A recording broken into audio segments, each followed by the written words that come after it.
traveler of time, to tonight's gentle descent into the quiet corners of history. Whether you're resting after a long day or simply seeking a moment of calm, I'm grateful to have you here.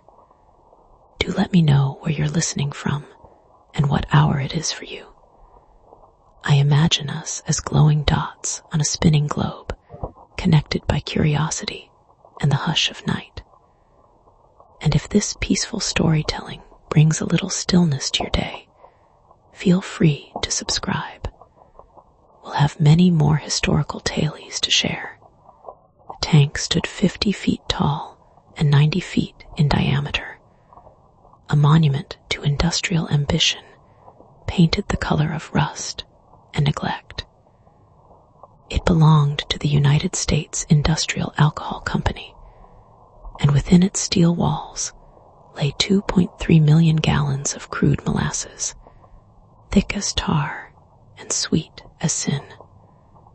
The molasses had arrived from the Caribbean just days before, destined for distillation into industrial alcohol and rum, the liquid gold of a nation eager to forget the horrors of war. But to understand this tank, to understand the disaster that was brewing within its corroded walls, we must first travel back in time, back to the humid sugar plantations of Barbados and Cuba, where this story truly begins.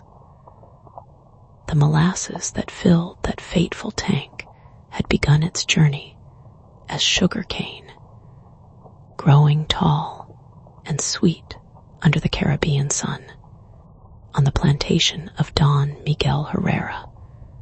30 miles outside Havana, workers moved through the fields in the pre-dawn darkness, their machetes flashing in the lamplight as they cut the precious stalks. These were men and women whose families had worked these fields for generations, their hands hardened by the sharp leaves of the cane, their backs bent by years of labor under the unforgiving tropical sun.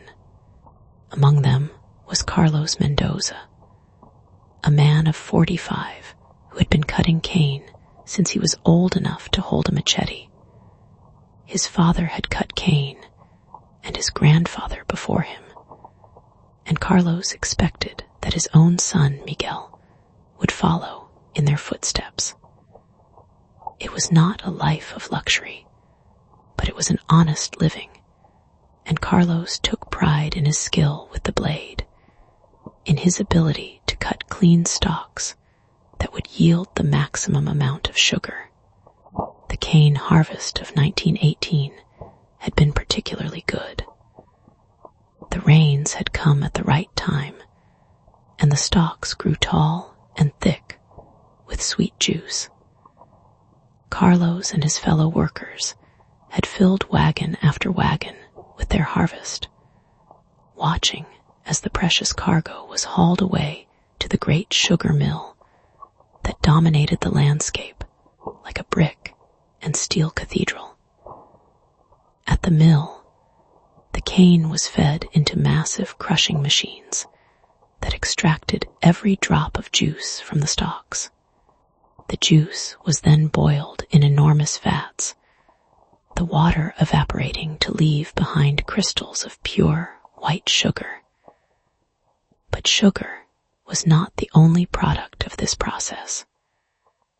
As the juice was refined, it left behind a dark, viscous byproduct, molasses. This molasses was liquid gold in its own right.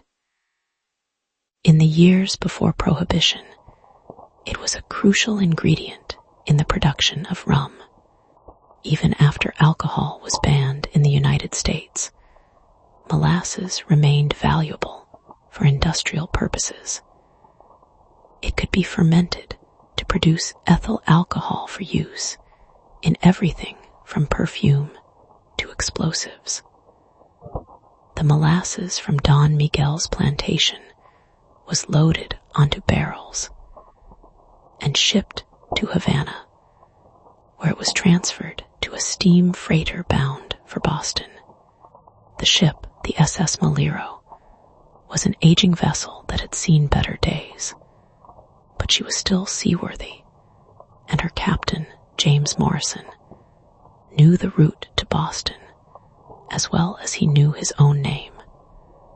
Captain Morrison had been making this run for 15 years, carrying molasses from the Caribbean to the distilleries of New England. He was a weathered man of 58, his face carved by wind and salt spray, his hands steady on the wheel, even in the roughest seas. He had started this route before the war, when rum was legal, and the demand for molasses seemed limitless. The war had changed everything. Prohibition was coming, and the industry was scrambling to adapt. But for now, in the waning days of 1918, there was still money to be made. The SS Malero carried 2.3 million gallons of molasses in her hold, enough to fill that great tank on Commercial Street and keep the Purity Distilling Company running for months. The voyage from Havana to Boston took 8 days in good weather, longer if storms arose. This time, Captain Morrison was blessed with fair winds and calm seas. The Malero cut through the Atlantic swells with steady determination, her engines churning out a rhythmic beat that became the heartbeat of the voyage. In the ship's galley, the cook, an Italian immigrant named Francesco Rossi, prepared meals for the crew and watched over the precious cargo with the vigilance of a guardian angel. Francesco had made this voyage dozens of times, and he knew that molasses was a temperamental cargo. Too much heat, and it would expand and put dangerous pressure on the barrels. Too much cold, and it would thicken to the point where it might damage the containers when the ship rolled in heavy seas. Francesco checked the temperature in the hold twice daily, noting his readings in a leather-bound log that he kept in his vest pocket. The molasses was behaving well on this voyage, staying at a steady temperature that would make unloading easy once they reached Boston. The SS Malero arrived in Boston Harbor on a frigid morning in early January 1919. The city's skyline was shrouded in industrial smoke, and the harbor was thick with vessels of every description: cargo ships, fishing boats, naval vessels returning from the war, and sleek passenger liners carrying immigrants to their new lives in America. Captain Morrison guided his ship to the wharf with the skill of long practice. The great molasses tank loomed over the dock like a steel mountain, its rust-streaked sides reflecting the pale winter sun. A network of pipes and pumps connected the ship to the tank, and within hours of docking, the precious cargo was flowing from the Malero's hold into the waiting storage facility. The pumping operation took 2 days to complete. Teams of workers monitored the flow, checking for leaks, and ensuring that every gallon was properly transferred. The molasses moved through the pipes like liquid smoke, thick and dark, and heavy with the sweetness that would soon be transformed into alcohol. But as the molasses filled the tank, stress began to build in the steel walls. The tank had been designed to hold molasses, but it had been built quickly and cheaply during the war years, when materials were scarce and time was precious. The engineers who designed it had made their calculations based on the assumption that molasses behaved like water, that it exerted uniform pressure in all directions, they were wrong. Molasses is a complex fluid with properties that change dramatically with temperature. When cold, it becomes thick and viscous, creating uneven pressures that can stress a container in unexpected ways. When warm, it expands significantly, putting tremendous strain on the walls that contain it. The tank's builder, Arthur Gell, was a man who had learned his trade in the shipyards of Glasgow before emigrating to America in 1905. He was skilled in working with steel, but he had never built a tank for storing molasses. When the United States Industrial Alcohol Company commissioned him to construct the storage facility, he had based his design on tanks used for water and oil, not accounting for the unique properties of his client's product. Gell had cut corners in the construction, using steel plates that were thinner than the original specifications called for. He had also employed workers who were inexperienced in the precise art of riveting large steel structures. The rivets that held the tank's walls together were improperly set, creating weak points that would fail under pressure. Moreover, the tank's foundation was inadequate for the immense weight it was meant to support. Gell had built it on a bed of sand and gravel, without the deep concrete footings that such a massive structure required. As the tank filled with molasses, it began to settle unevenly, creating additional stress on the already weakened walls. But these problems were not immediately apparent. The tank had been holding molasses for several years without major incident, and the executives of the United States Industrial Alcohol Company saw no reason to question its safety. The facility was making money, and as long as it continued to function, they were content to ignore the warning signs. Those warning signs were numerous and troubling. Workers at the site reported hearing strange groaning and creaking sounds coming from the tank, especially during temperature changes. There were also visible cracks in some of the steel plates, and several rivets had begun to work loose. Most disturbing of all, the tank had begun to leak. Small streams of molasses regularly seeped from the joints between plates, creating sticky puddles on the ground around the facility. The company's response to these problems was to paint over the cracks and leaks, making them less visible, but doing nothing to address the underlying structural issues. When local residents complained about the smell and the sticky mess, company officials assured them that the tank was perfectly safe and that the leaks were minor and cosmetic. But the tank was not safe. With each shipment of molasses, with each cycle of heating and cooling, the structure grew weaker. The steel plates, already stressed beyond their design limits, developed microscopic fractures that grew larger with each passing day. The rivets, improperly installed, began to work loose, creating gaps in the tank's armor. By January of 1919, the tank was a disaster waiting to happen. The molasses inside had been heated by unseasonably warm weather, causing it to expand and press against the walls with increasing force. The steel plates, weakened by years of stress and corrosion, were reaching their breaking point. And still, the executives of the United States Industrial Alcohol Company did nothing.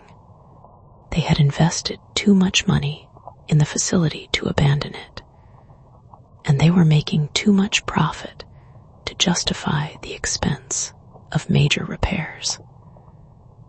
They gambled that the tank would continue to hold, that the problems could be managed with paint and promises. They were about to lose that gamble in the most spectacular and tragic way possible. Part 2. The immigrants' dream let us now turn our attention from the tank itself to the people who lived and worked in its shadow. For it is their story that gives meaning to the disaster that was about to unfold.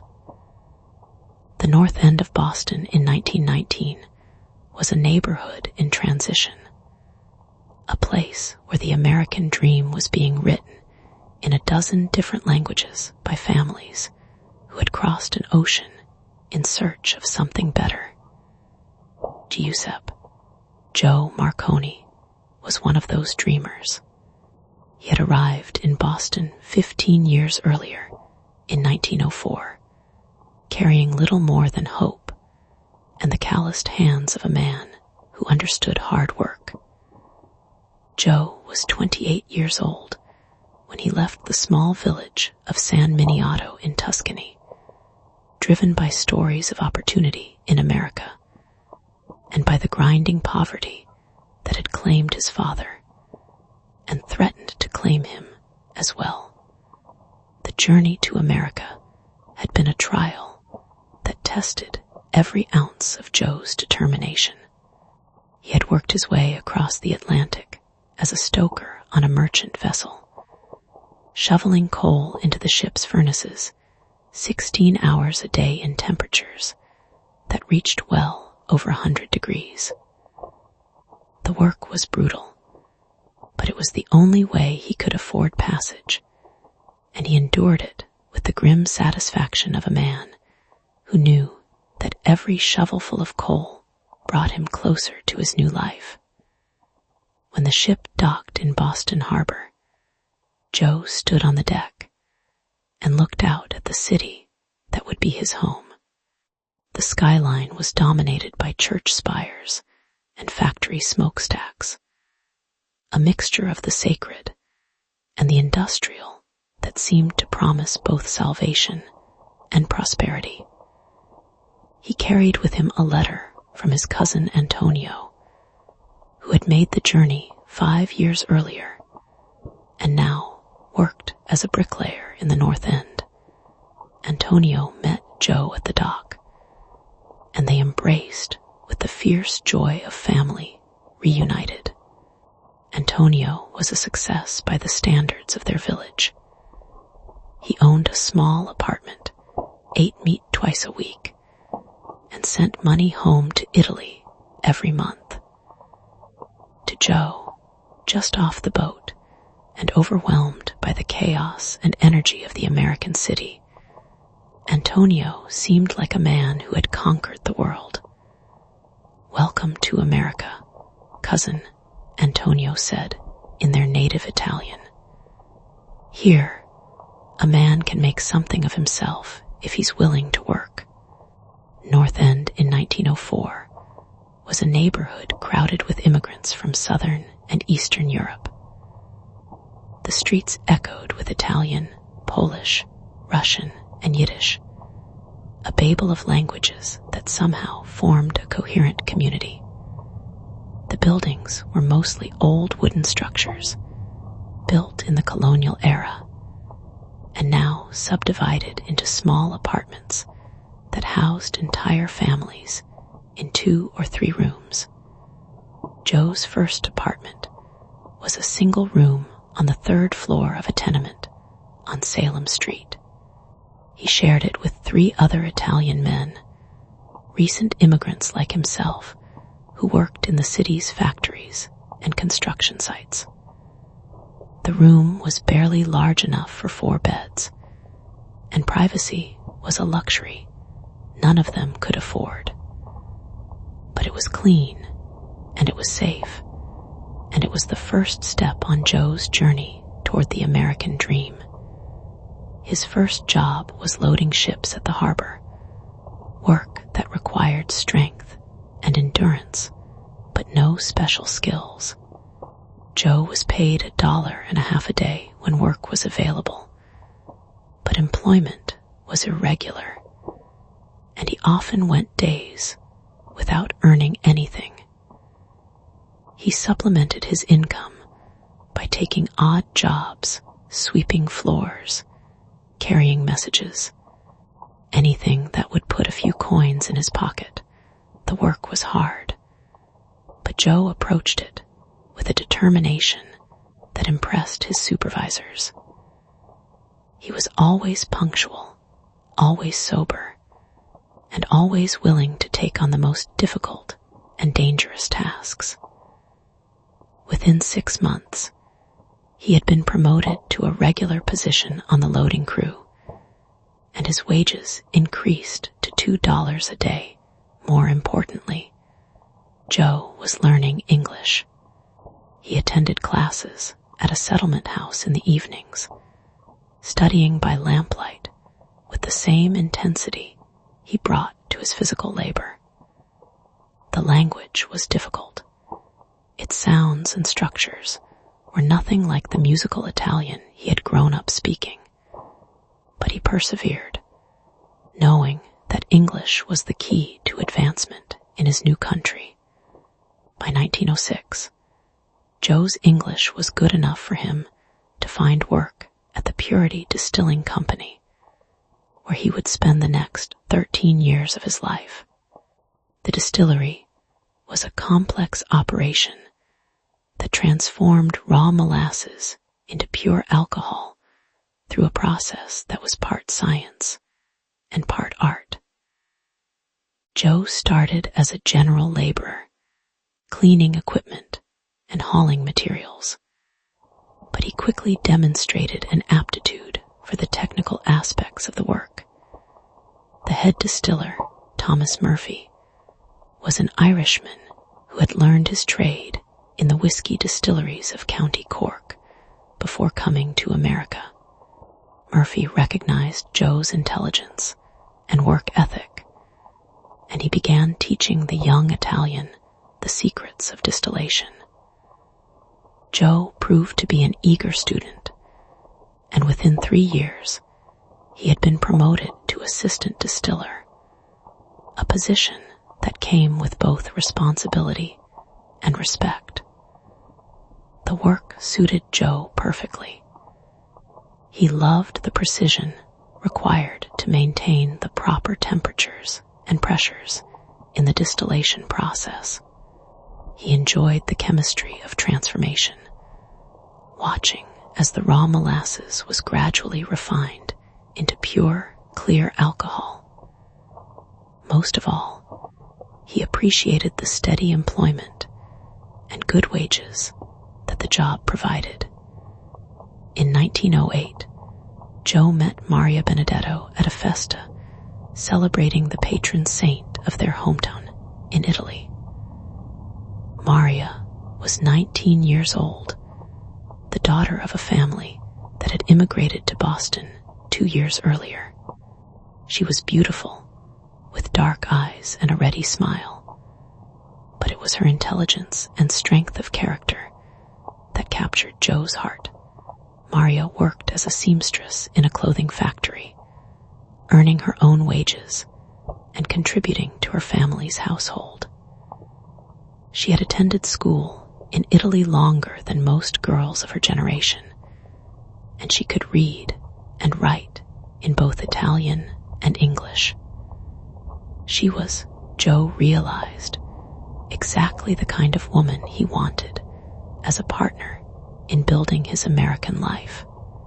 Their courtship followed the traditions of their homeland, with Joe visiting Maria's family home on Sunday afternoons and walking with her through the neighborhood under the watchful eyes of her younger brothers. They talked about their dreams for the future, Joe's ambition to eventually open his own business, Maria's desire to have children and give them opportunities she had never had. They were married in the spring of 1909 in a ceremony that brought together families and friends from across the Italian community.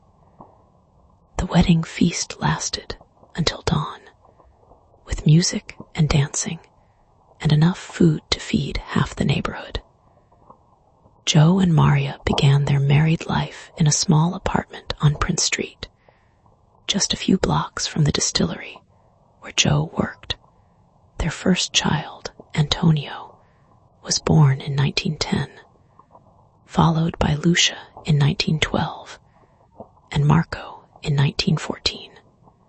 Each birth brought tremendous joy to Joe and Maria, but also increased responsibility. Joe worked longer hours and took on additional jobs to support his growing family. Maria balanced the demands of motherhood with her sewing work, which she continued to do from home. The children grew up truly American, speaking English with no trace of an accent, and navigating the complex world of their neighborhood with the confidence of natives. They attended the local public school, where they learned to read and write and think in the language of their new country. But at home, they spoke Italian with their parents and learned the traditions and values that had sustained their family through generations of hardship. Joe and Maria's dream was slowly becoming reality. By 1915, they had saved enough money to move to a larger apartment on Salem Street, one with 3 bedrooms and a small kitchen where Maria could cook the elaborate meals that were the centerpiece of their family life. Joe had been promoted to head distiller after Thomas Murphy retired, and his wages had increased to $4 a day, enough to support his family comfortably and still send money to relatives in Italy. The family's routine was built around Joe's work schedule. He left for the distillery each morning before dawn, walking through the quiet streets of the North End as the city slowly awakened around him. His work day began with an inspection of the equipment and a review of the previous day's production records. He then supervised the complex process of distillation, monitoring temperatures and pressures, adjusting flows and mixtures, ensuring that every batch of alcohol met the company's exacting standards. The job required constant vigilance. Distillation is a potentially dangerous process, involving high temperatures, flammable vapors, and precise chemical reactions. A moment's inattention could result in an explosion that would level the building.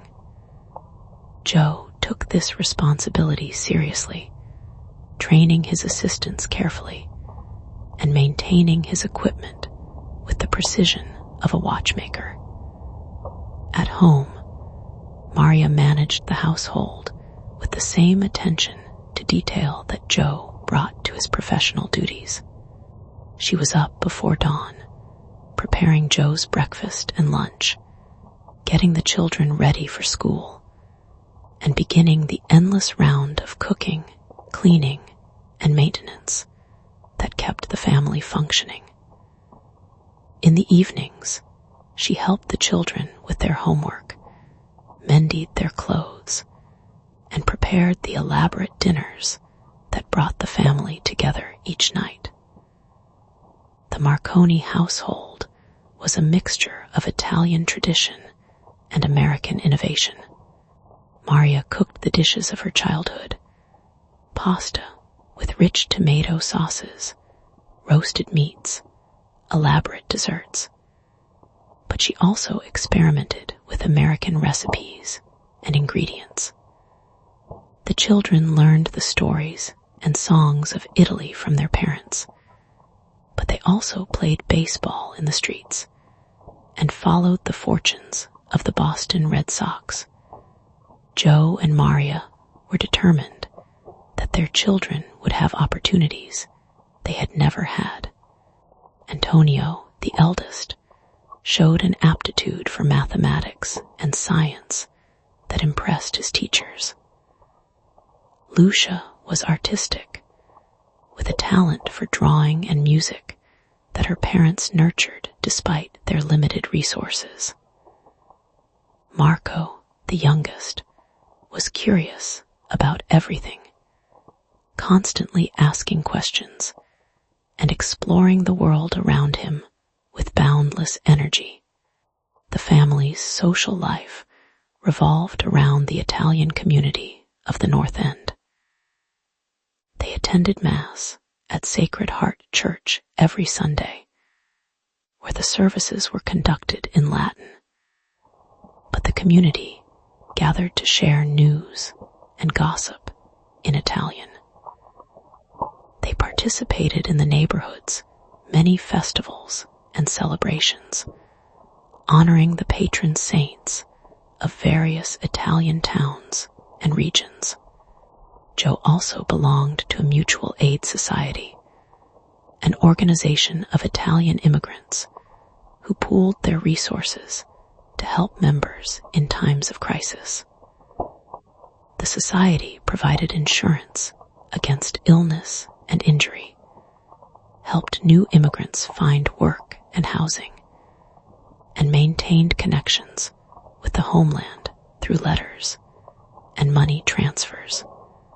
By 1918, Joe had achieved a level of prosperity that would have seemed impossible when he first arrived in America.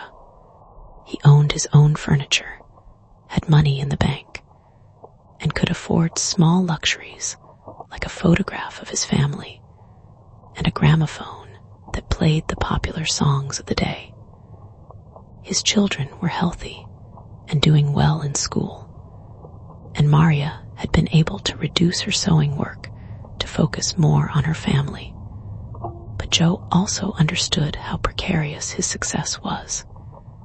He worked in an industry that was about to be transformed by prohibition, and he knew that his job might disappear when the new law took effect. He had witnessed strikes and economic downturns that could wipe out a family's savings in a matter of weeks.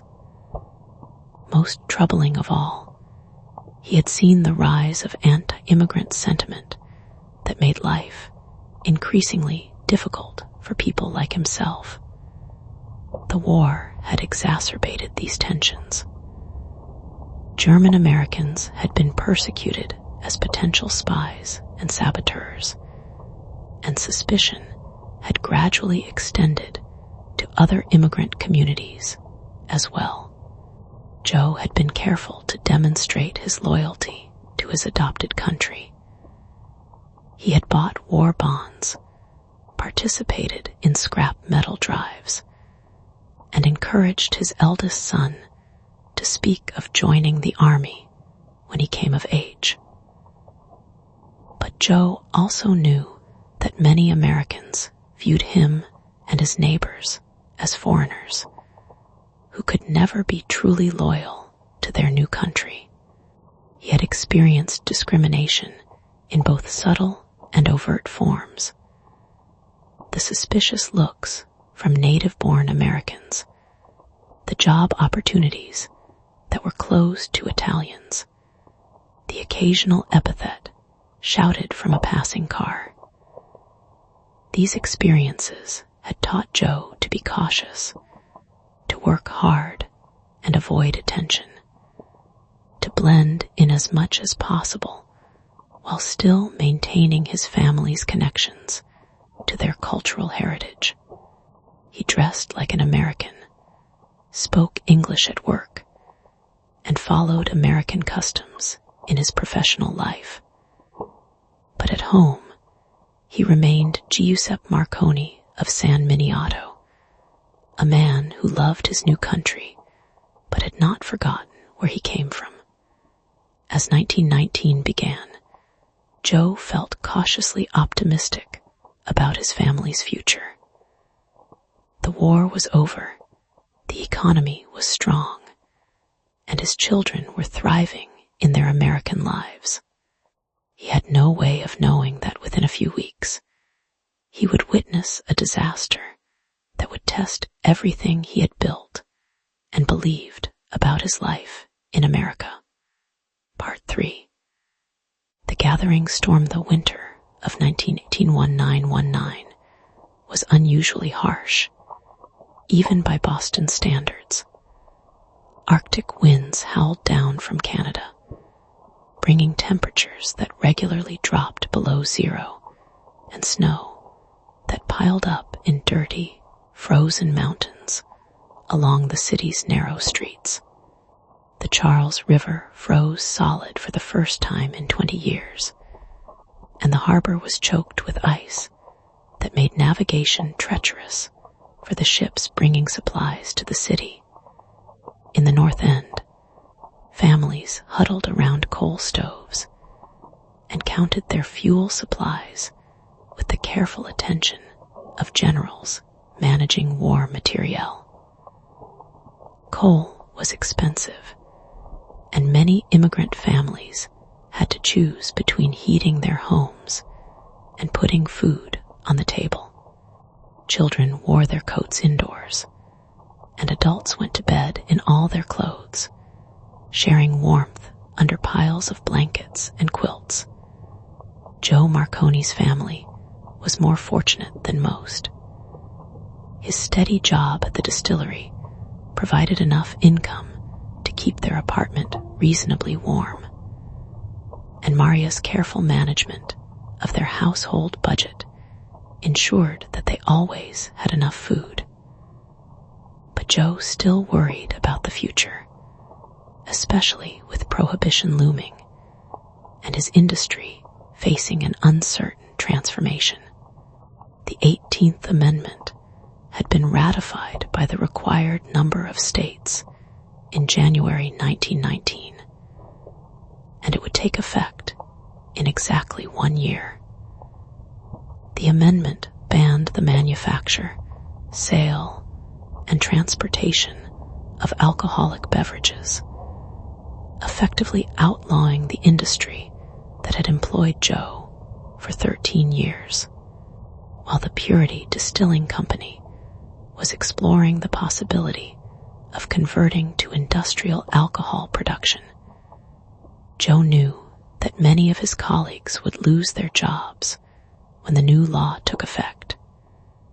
These concerns weighed on Joe as he walked to work each morning, his breath forming clouds of vapor in the frigid air. The route took him past the great Molasses tank that dominated the landscape of Commercial Street, and he had begun to notice troubling changes in the massive structure. The tank had always been unsightly, its rust-streaked walls and crude construction making it an eyesore in a neighborhood that was slowly improving its appearance.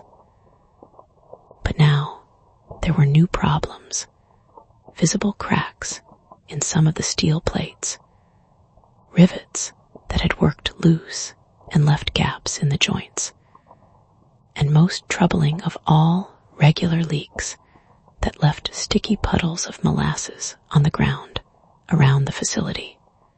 Joe was not an engineer, but his years of working with pressure vessels and distillation equipment had given him a practical understanding of how such structures behaved. He knew that leaks were a sign of stress, that cracks grew larger over time, and that any pressure vessel was only as strong as its weakest point. The molasses tank, he realized, was showing all the classic signs of a structure under dangerous stress. He was not the only one who had noticed these problems. Other workers in the neighborhood had begun to comment on the tank's condition, and some had even complained to city officials about the leaks and the sticky mess they created. But the United States Industrial Alcohol Company had powerful friends in city government, and their assurances that the tank was safe were accepted without serious investigation. The company's local manager, Arthur Gell, was a man who had built his career on cutting costs and maximizing profits. He had no technical background in engineering, but he understood the bottom line, and he knew that major repairs to the tank would be expensive and disruptive to the company's operations. When workers reported problems with the structure, Gell's standard response was to have them painted over or patched with tar. Gell was also adept at deflecting complaints from the neighborhood. When residents expressed concerns about the tank's condition, he would invite them into his office, offer them coffee, and explain in soothing tones that the structure had been inspected by qualified engineers and found to be perfectly safe. The leaks, he assured them, were minor and cosmetic, no more dangerous than a dripping faucet, but the leaks were getting worse. By early January 1919, streams of molasses were regularly seeping from multiple joints in the tank's walls, creating sticky rivers that flowed across Commercial Street and into the gutters. The stuff was everywhere, coating the sidewalks, clinging to the wheels of passing wagons, attracting swarms of flies, even in the depths of winter. Local children had discovered that the leaked molasses could be scraped up and eaten, and they regularly gathered around the tank with spoons and tin cups to collect the sweet treat. Their parents, many of whom worked in the nearby factories and distilleries, were too busy earning a living to pay much attention to this harmless diversion. But Joe Marconi watched these children with growing unease. His own son Marco was among them, coming home with his clothes sticky and his face smeared with molasses. Joe tried to discourage this behavior, but he couldn't explain his concerns without frightening the boy, and Marco couldn't understand why his father objected to such a harmless pleasure. "It's free candy, Papa," Marco would say, his 8-year-old logic unassailable. "The tank is leaking anyway," would just nod and change the subject. But privately, he worried about what those leaks might mean. He had seen what happened when pressure vessels failed, the explosion, the twisted metal, the devastation that could result from the sudden release of contained energy. The molasses tank was orders of magnitude larger than anything he had worked with, and the potential for catastrophe was correspondingly greater. His concerns were shared by Thomas McMahon, a veteran police officer who patrolled the Commercial Street area. McMahon had been on the force for 25 years, and he had developed an instinct for trouble.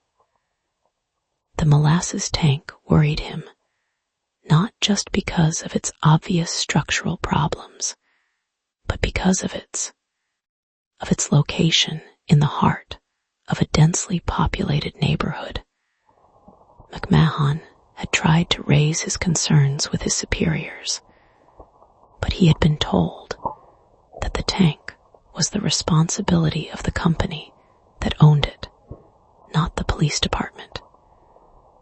City inspectors had supposedly examined the structure and found it safe, and there was no legal basis for the police to take action. But McMahon continued to keep an eye on the tank during his daily rounds. He noted the increasing frequency and severity of the leaks, the way the structure seemed to sway slightly in strong winds, the ominous groaning sounds that could be heard from inside the facility.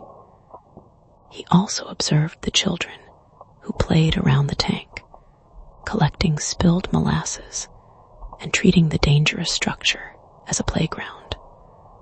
On the morning of January 10th, McMahon was walking his beat when he heard a sound that made his blood run cold, a sharp metallic crack that seemed to come from inside the tank.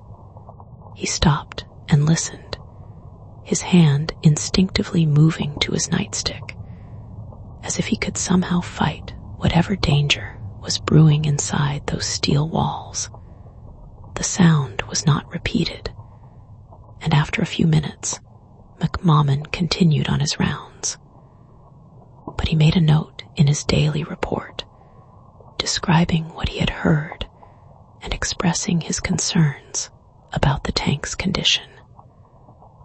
The report was filed with all the others, and nothing was done. Same morning, Joe Marconi was beginning his shift at the Purity Distilling Company when he noticed something unusual. The great molasses tank, which normally stood silent and still, seemed to be vibrating slightly.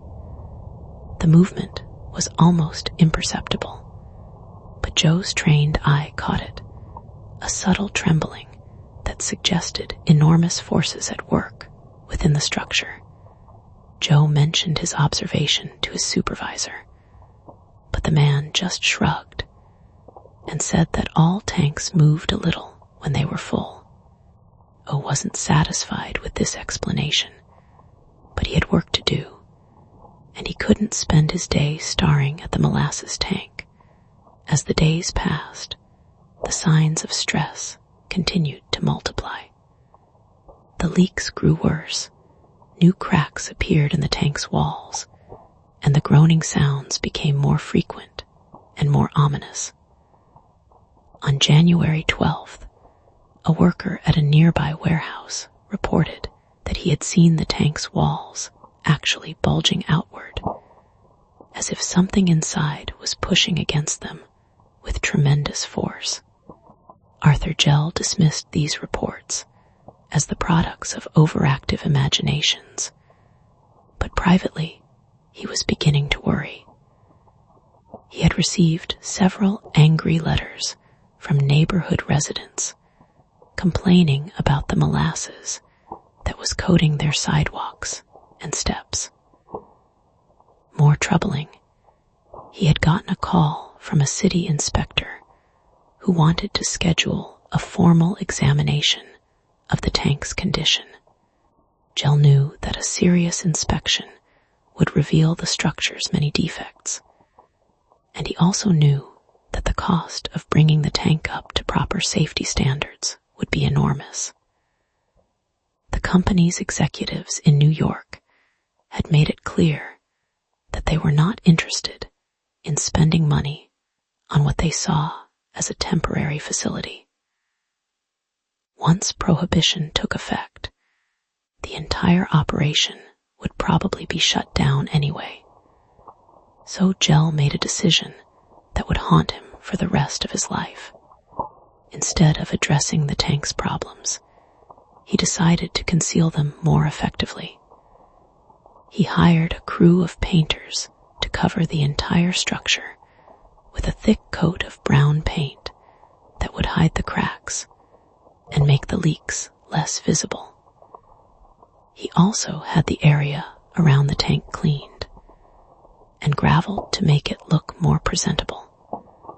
The cosmetic improvements were completed on January 14th, just one day before disaster struck. To the casual observer, the tank now looked almost respectable. Its rust-colored paint job matched the other industrial buildings in the area, and the cleanup had eliminated the sticky mess that had been accumulating around its base. But beneath that fresh coat of paint, the structure was coming apart. The steel plates were stressed beyond their breaking point. The rivets were failing one by one, and the molasses inside was expanding and contracting with each change in temperature, putting additional strain on the already weakened walls. The weather was about to provide the final trigger for catastrophe. After weeks of bitter cold, a warm front was moving up the east coast, bringing temperatures that would rise from near zero to almost 50 degrees in less than 24 hours. This dramatic change would cause the molasses inside the tank to expand rapidly, putting unbearable pressure on walls that were already on the verge of collapse. On the evening of January 14th, Joe Marconi walked home from work past the freshly painted tank, unaware that he was looking at a bomb that was about to explode. The structure looked better than it had in years, but appearances were deceiving. Inside those painted walls, 2.3 million gallons of molasses were stirring restlessly, like a sleeping giant beginning to wake.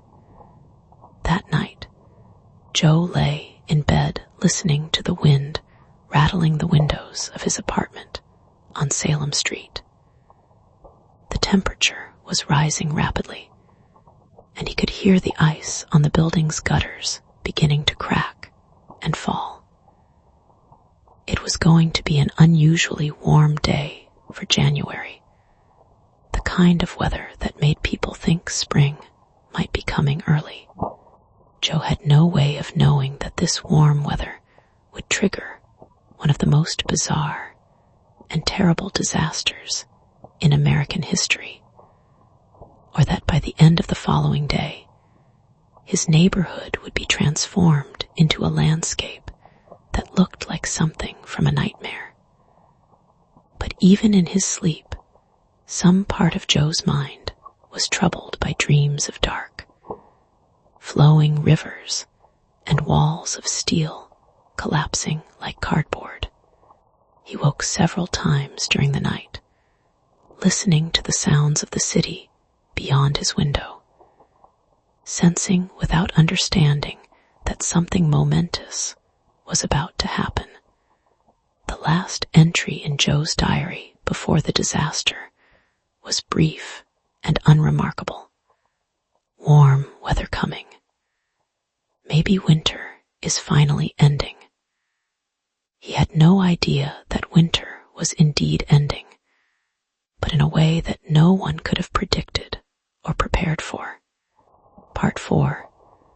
The day of reckoning, the morning of January 15th, 1919, dawned unseasonably warm.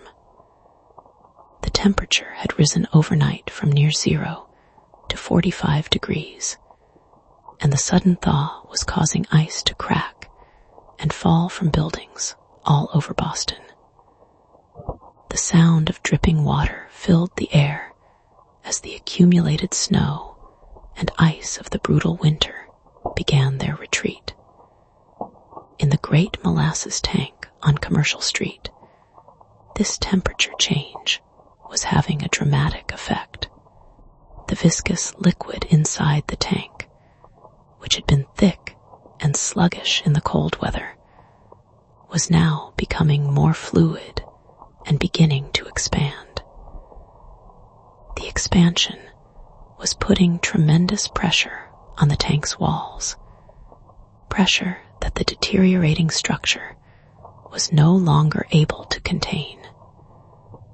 Joe Marconi woke at his usual time, just before dawn, and immediately noticed the change in weather.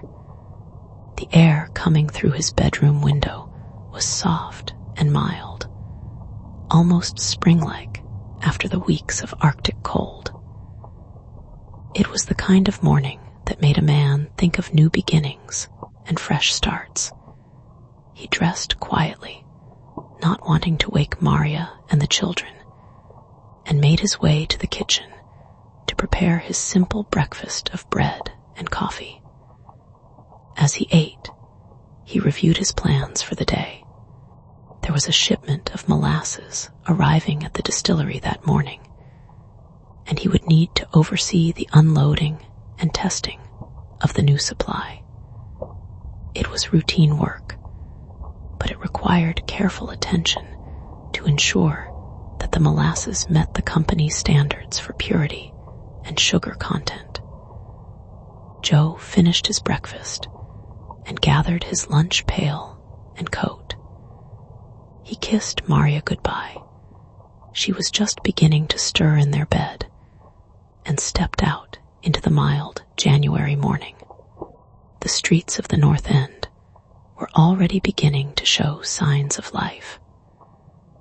Horse-drawn wagons were making their way toward the docks, their drivers enjoying the break from the bitter cold that had gripped the city for so many weeks.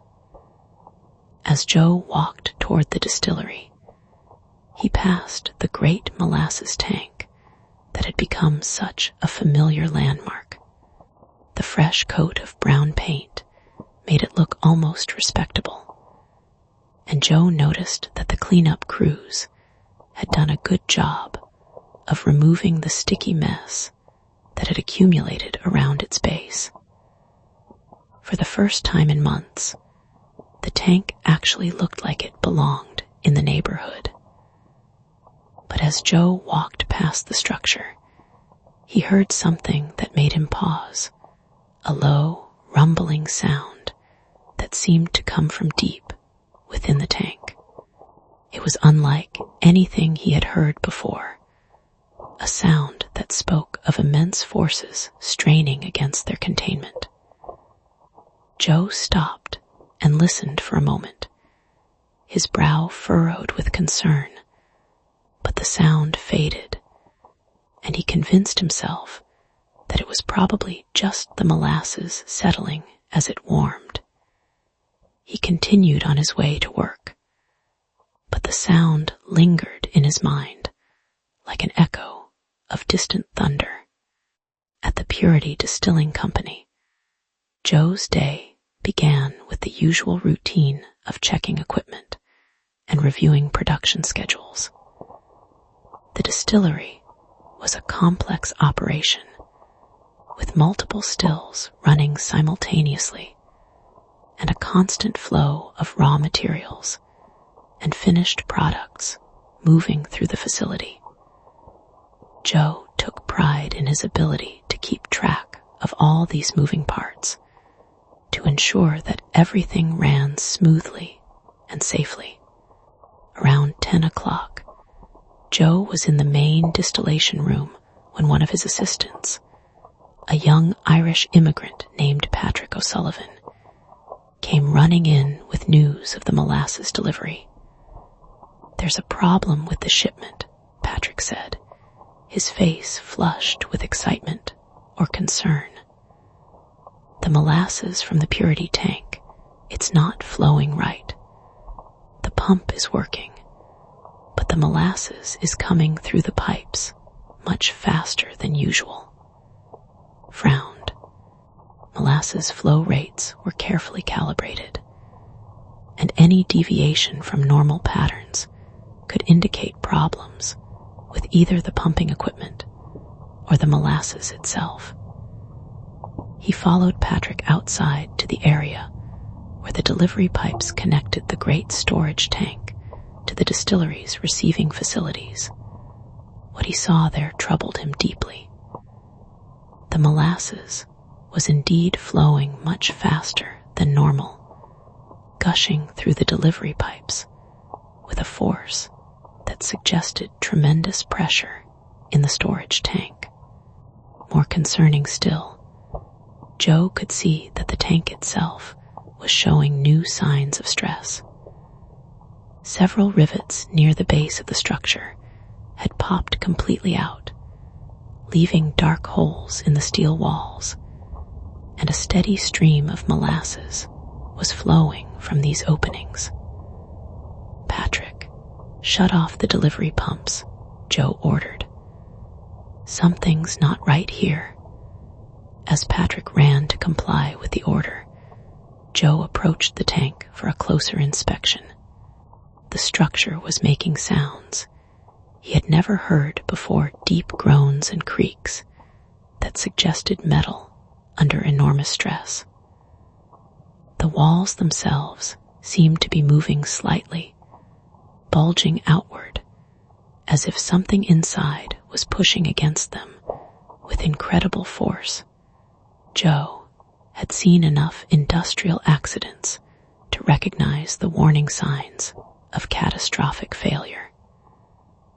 This tank was going to collapse, and when it did, the results would be devastating. He needed to warn people, to get them away from the danger zone. But he also knew that his concerns might be dismissed as the overreaction of a worried immigrant worker. He ran back to the distillery office and found the plant manager, William Morrison, reviewing production reports at his desk. Morrison was a competent administrator, but he had little technical background, and he tended to be skeptical of reports from floor workers. "Mr. Morrison, you need to come look at the molasses tank," Joe said, his voice tight with urgency. "I think it's going to fail." Morrison looked up from his papers with an expression of mild annoyance. "What do you mean, fail? The tank has been there for years. It's not going anywhere, sir, please. Just come look. The walls are bulging, the rivets are popping out, and the molasses is flowing much too fast. Something is very wrong." Morrison sighed and stood up from his desk. He had learned to respect Joe's technical judgment over the years, even if he didn't always understand the reasoning behind it. "All right, Joe. Show me what you're talking about." They walked outside together, and Morrison immediately saw what had alarmed Joe. The tank was indeed showing signs of severe stress, with visible bulges in the steel walls and streams of molasses flowing from multiple breach points. The structure was also making ominous sounds, deep groans, that seemed to come from the very heart of the steel itself. "Jesus Christ," Morrison whispered. "How long has it been like this? The problems have been building for weeks. But this morning, everything got much worse. I think the warm weather is making the molasses expand, and the tank can't handle the pressure." Morrison was no engineer, but he could see that the situation was dangerous. The question was what to do about it. The tank belonged to the United States Industrial Alcohol Company, not to Purity Distilling, and he had no authority to order its shutdown or evacuation. But he also couldn't ignore the obvious danger to his own facility and workers. "I'm going to call the fire department," Morrison decided. "They'll know what to do." As Morrison hurried back to his office to make the call, Joe remained outside, watching the tank with growing alarm. The bulges in the walls were becoming more pronounced, and the sounds from within the structure were growing louder and more frequent. He estimated that the tank contained at least 2 million gallons of molasses, and if all that liquid was suddenly released, the results would be catastrophic. Joe's thoughts turned immediately to his neighborhood, to the tenement buildings and shops that surrounded the tank, to the children who often played in the area. His own family lived less than a quarter mile away, close enough to be affected if the disaster was as bad as he feared it might be. He made a decision that may have saved dozens of lives. Instead of waiting for Morrison to contact the authorities, Joe began running through the neighborhood, warning people about the danger. He started with the buildings closest to the tank, shouting in both English and Italian for people to get away from the area. "The molasses tank is going to collapse," he yelled. "Get away from Commercial Street. Get to high ground." Most people looked at him as if he were crazy. The idea that a tank full of molasses could be dangerous seemed absurd. Molasses was sweet and sticky and harmless. The kind of thing children ate as a treat. How could it possibly pose a threat? But a few people, particularly those who worked in industrial jobs and understood the power of contained liquids under pressure, took Joe's warning seriously. They began gathering their families and moving away from the danger zone, heading toward the higher ground of Copp's Hill or toward the waterfront where they might have more room to maneuver. Joe continued his desperate race through the neighborhood, his voice growing hoarse as he shouted warnings in every direction. He estimated that he had perhaps minutes before the tank failed completely, and he was trying to reach as many people as possible in that brief window of time. As he rounded the corner onto Salem Street, he saw his own children playing in front of their tenement building. Marco, his 8-year-old son, was organizing a group of neighborhood children in some elaborate game that involved chasing each other between the buildings. "Marco, Antonio, Lucia," Joe shouted. "Get inside. Get up to the highest floor you can find." The children looked at their father with surprise and confusion. They had never seen him so agitated, so frightened. Marco started to ask what was wrong, but Joe cut him off. "No questions. Get your mother and get upstairs." Now, the urgency in Joe's voice convinced them that this was not the time for explanations. The children ran into the building, shouting for their mother, while Joe continued his race through the neighborhood. By now, other people had begun to notice the problems with the molasses tank. The fire department had received Morrison's call and dispatched a crew to investigate, but they were still several minutes away.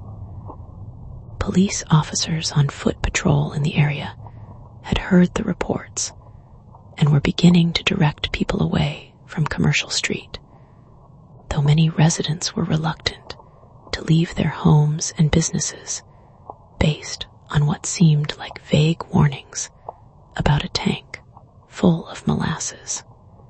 At 12:40 p.m., exactly 50 minutes after Joe had first noticed the accelerated flow from the tank, the inevitable happened.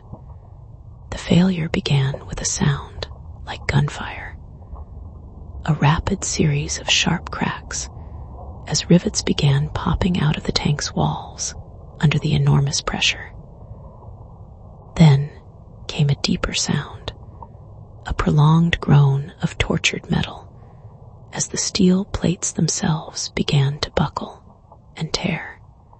Joe was 3 blocks away when he heard these sounds, and he immediately threw himself to the ground behind a parked wagon.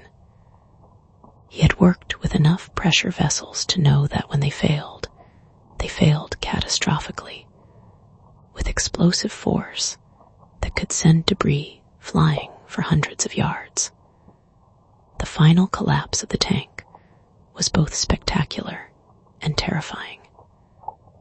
The entire north wall gave way at once, releasing a torrent of molasses that formed a wave 15 feet high and moving at 35 miles per hour. The wave carried with it twisted pieces of the tank itself, steel plates weighing several tons that became deadly projectiles launched by the force of the flowing molasses. The sound was unlike anything anyone had ever heard, a deep, rumbling roar that seemed to shake the very foundations of the earth. It was followed by the crash and splinter of buildings being destroyed, the screams of people caught in the flood, and the confused shouts of those trying to understand what was happening. Joe raised his head cautiously and looked toward Commercial Street. What he saw defied comprehension. Where the great molasses tank had stood just moments before, there was nothing but twisted metal and a growing lake of dark brown liquid that was spreading with impossible speed across the neighborhood. The wave of molasses struck the nearest buildings with the force of a tsunami. The wooden structures, built to house immigrant families who worked in the nearby factories, simply disintegrated under the impact. Walls collapsed inward, roofs caved in, and entire buildings were swept away like toys in a bathtub. But this was no ordinary flood. Molasses is not water. It is thick and viscous, flowing like liquid concrete, and in the January air, despite the warm weather, the temperature was still only 45 degrees. It moved with a terrible, inexorable determination. The wave that had burst from the tank maintained its height and speed for several blocks before the sheer volume of liquid began to spread it thinner. Joe watched in horror as the wave struck a group of buildings directly across from where the tank had stood. One of them was a small firehouse where several firefighters had been preparing to respond to the reports about the tank. The building was crushed like an eggshell, and Joe could see men in uniform struggling in the brown flood, some of them disappearing beneath the surface before they could call for help. A horse-drawn wagon carrying a load of lumber was caught directly in the path of the wave.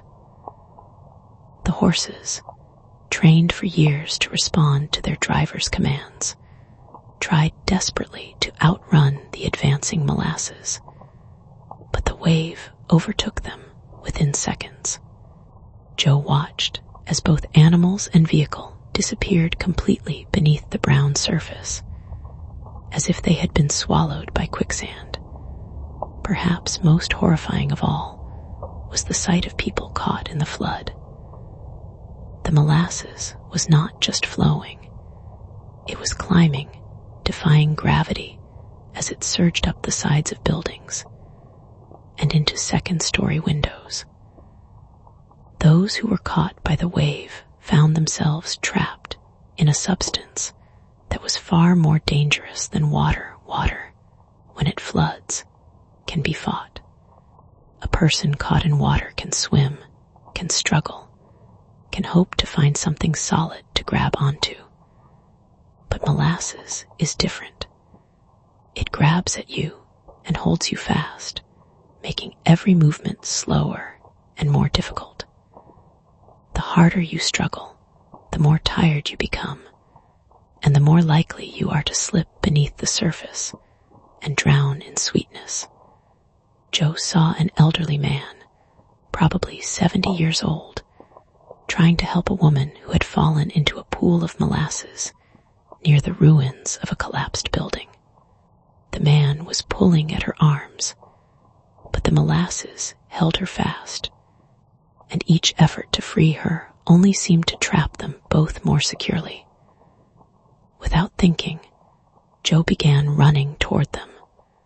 The molasses was ankle deep where Joe first encountered it, and he was shocked by the sensation. It was like walking through thick mud, but mud that seemed actively malevolent, that grabbed at his work boots with each step and tried to pull him down. The stuff was everywhere, coating the ground, clinging to the sides of buildings, hanging from telephone wires like bizarre decorations. "Here, let me help," Joe called out in English, then repeated it in Italian when he realized the old man might not understand. The three of them, working together, managed to pull the woman free. But it took all their strength and several minutes of careful, coordinated effort. Joe understood for the first time why this disaster was so deadly. It wasn't just the initial impact of the wave that was killing people. It was the molasses itself, which trapped victims and held them fast until they suffocated or drowned in its sweet, sticky embrace. As they helped the woman to safer ground, Joe looked back at the scene of devastation and tried to comprehend the full scope of what had happened. The molasses had spread across nearly 2 acres of the north end, destroying buildings, trapping vehicles, and creating a landscape that looked like something from a fever dream. The stuff was everywhere, coating the sides of buildings, 20 feet above street level, filling basement windows and doorways, creating a brown, sticky wasteland where a thriving neighborhood had stood just minutes before. But it was the people that broke Joe's heart. He could see dozens of them, trapped in pools of molasses at various depths.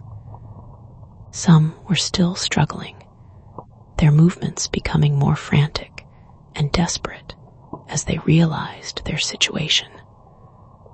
Others had already given up, their faces resigned to whatever fate awaited them. And some were completely motionless, their bodies visible beneath the surface of the molasses, like insects trapped in amber. The rescue effort that followed was unlike anything Boston had ever seen. Traditional methods were useless. Ladders couldn't help people who were stuck in molasses. Ropes were ineffective because victims couldn't get a secure grip. And even the rescuers themselves were in constant danger of becoming trapped. Joe found himself at the center of this improvised rescue operation. His knowledge of industrial processes and his understanding of fluid dynamics, making him one of the few people who grasped the unique challenges posed by the molasses flood. He worked with firefighters and police officers to develop new techniques, to find ways of reaching people who were trapped in this most unusual of disasters.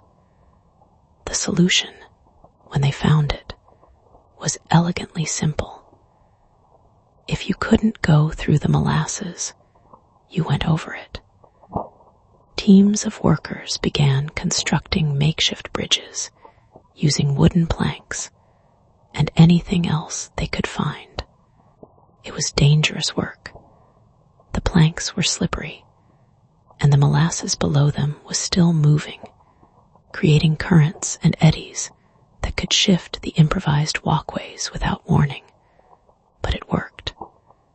Slowly, methodically, they were able to reach people who had been trapped for hours. Joe himself helped rescue 12 people that afternoon, including a pregnant woman who had been caught in molasses up to her chest. Each rescue was a small victory, but the work was exhausting and emotionally draining. The pregnant woman had been trapped for nearly 3 hours when they reached her. She was barely conscious, her face pale with exhaustion and fear. The molasses had hardened around her torso like a cast, and they had to use hot water and tools to carefully chip away at it before they could pull her free. "My baby," she kept saying in Italian. "Il mio bambino," the baby will be fine, Joe assured her in her native language, though he had no way of knowing if that was true. "You're both going to be fine." When they finally got her onto the wooden walkway, she collapsed, and Joe had to carry her to safety. As he made his way carefully across the treacherous bridge, with the woman's weight in his arms and the molasses flowing ominously beneath his feet, Joe found himself thinking about the randomness of disaster, about how quickly a normal day could become a nightmare. This woman had probably been going about some mundane errand when the tank exploded. Perhaps she had been shopping for groceries, or visiting a friend, or simply taking a walk on what seemed like a pleasant January morning. Now her life hung in the balance, and the life of her unborn child as well, all because of the corporate negligence that had turned a tank of molasses into a weapon of mass destruction. As the afternoon wore on, the true magnitude of the disaster became clear. 21 people had been killed, and another 150 had been injured. Entire city blocks had been destroyed or damaged beyond repair. The molasses had caused millions of dollars in property damage, and the cleanup would take weeks or even months. The neighborhood that Joe had called home for 15 years was transformed beyond recognition. Buildings that had housed families for generations were gone, replaced by twisted wreckage and lakes of molasses.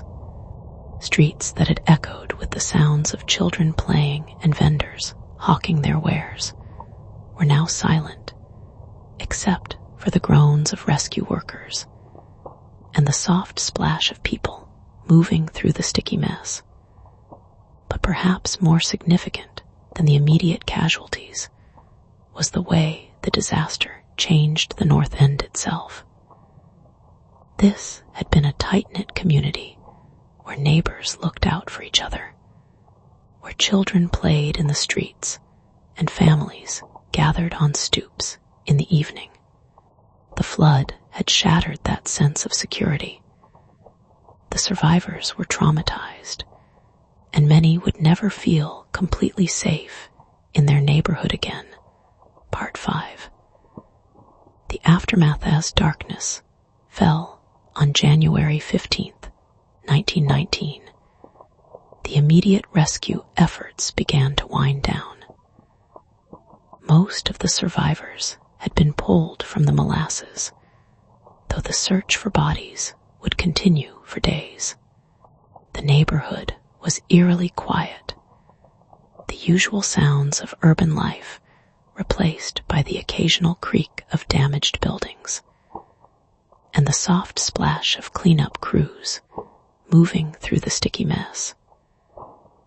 Joe Marconi made his way home through streets that seemed to belong to an alien landscape. The molasses had reached his neighborhood, though not with the devastating force that had struck the area immediately around the tank. Still, everything was coated with a thin film of the sticky substance. Sidewalks, buildings, even the bare branches of trees. His own building had been spared the worst of the damage, though the lower floors were flooded with several inches of molasses. Joe climbed the stairs to his apartment, his work clothes stiff with dried molasses, his hands cut and bruised from the day's rescue efforts. Maria met him at the door, her face etched with worry and relief.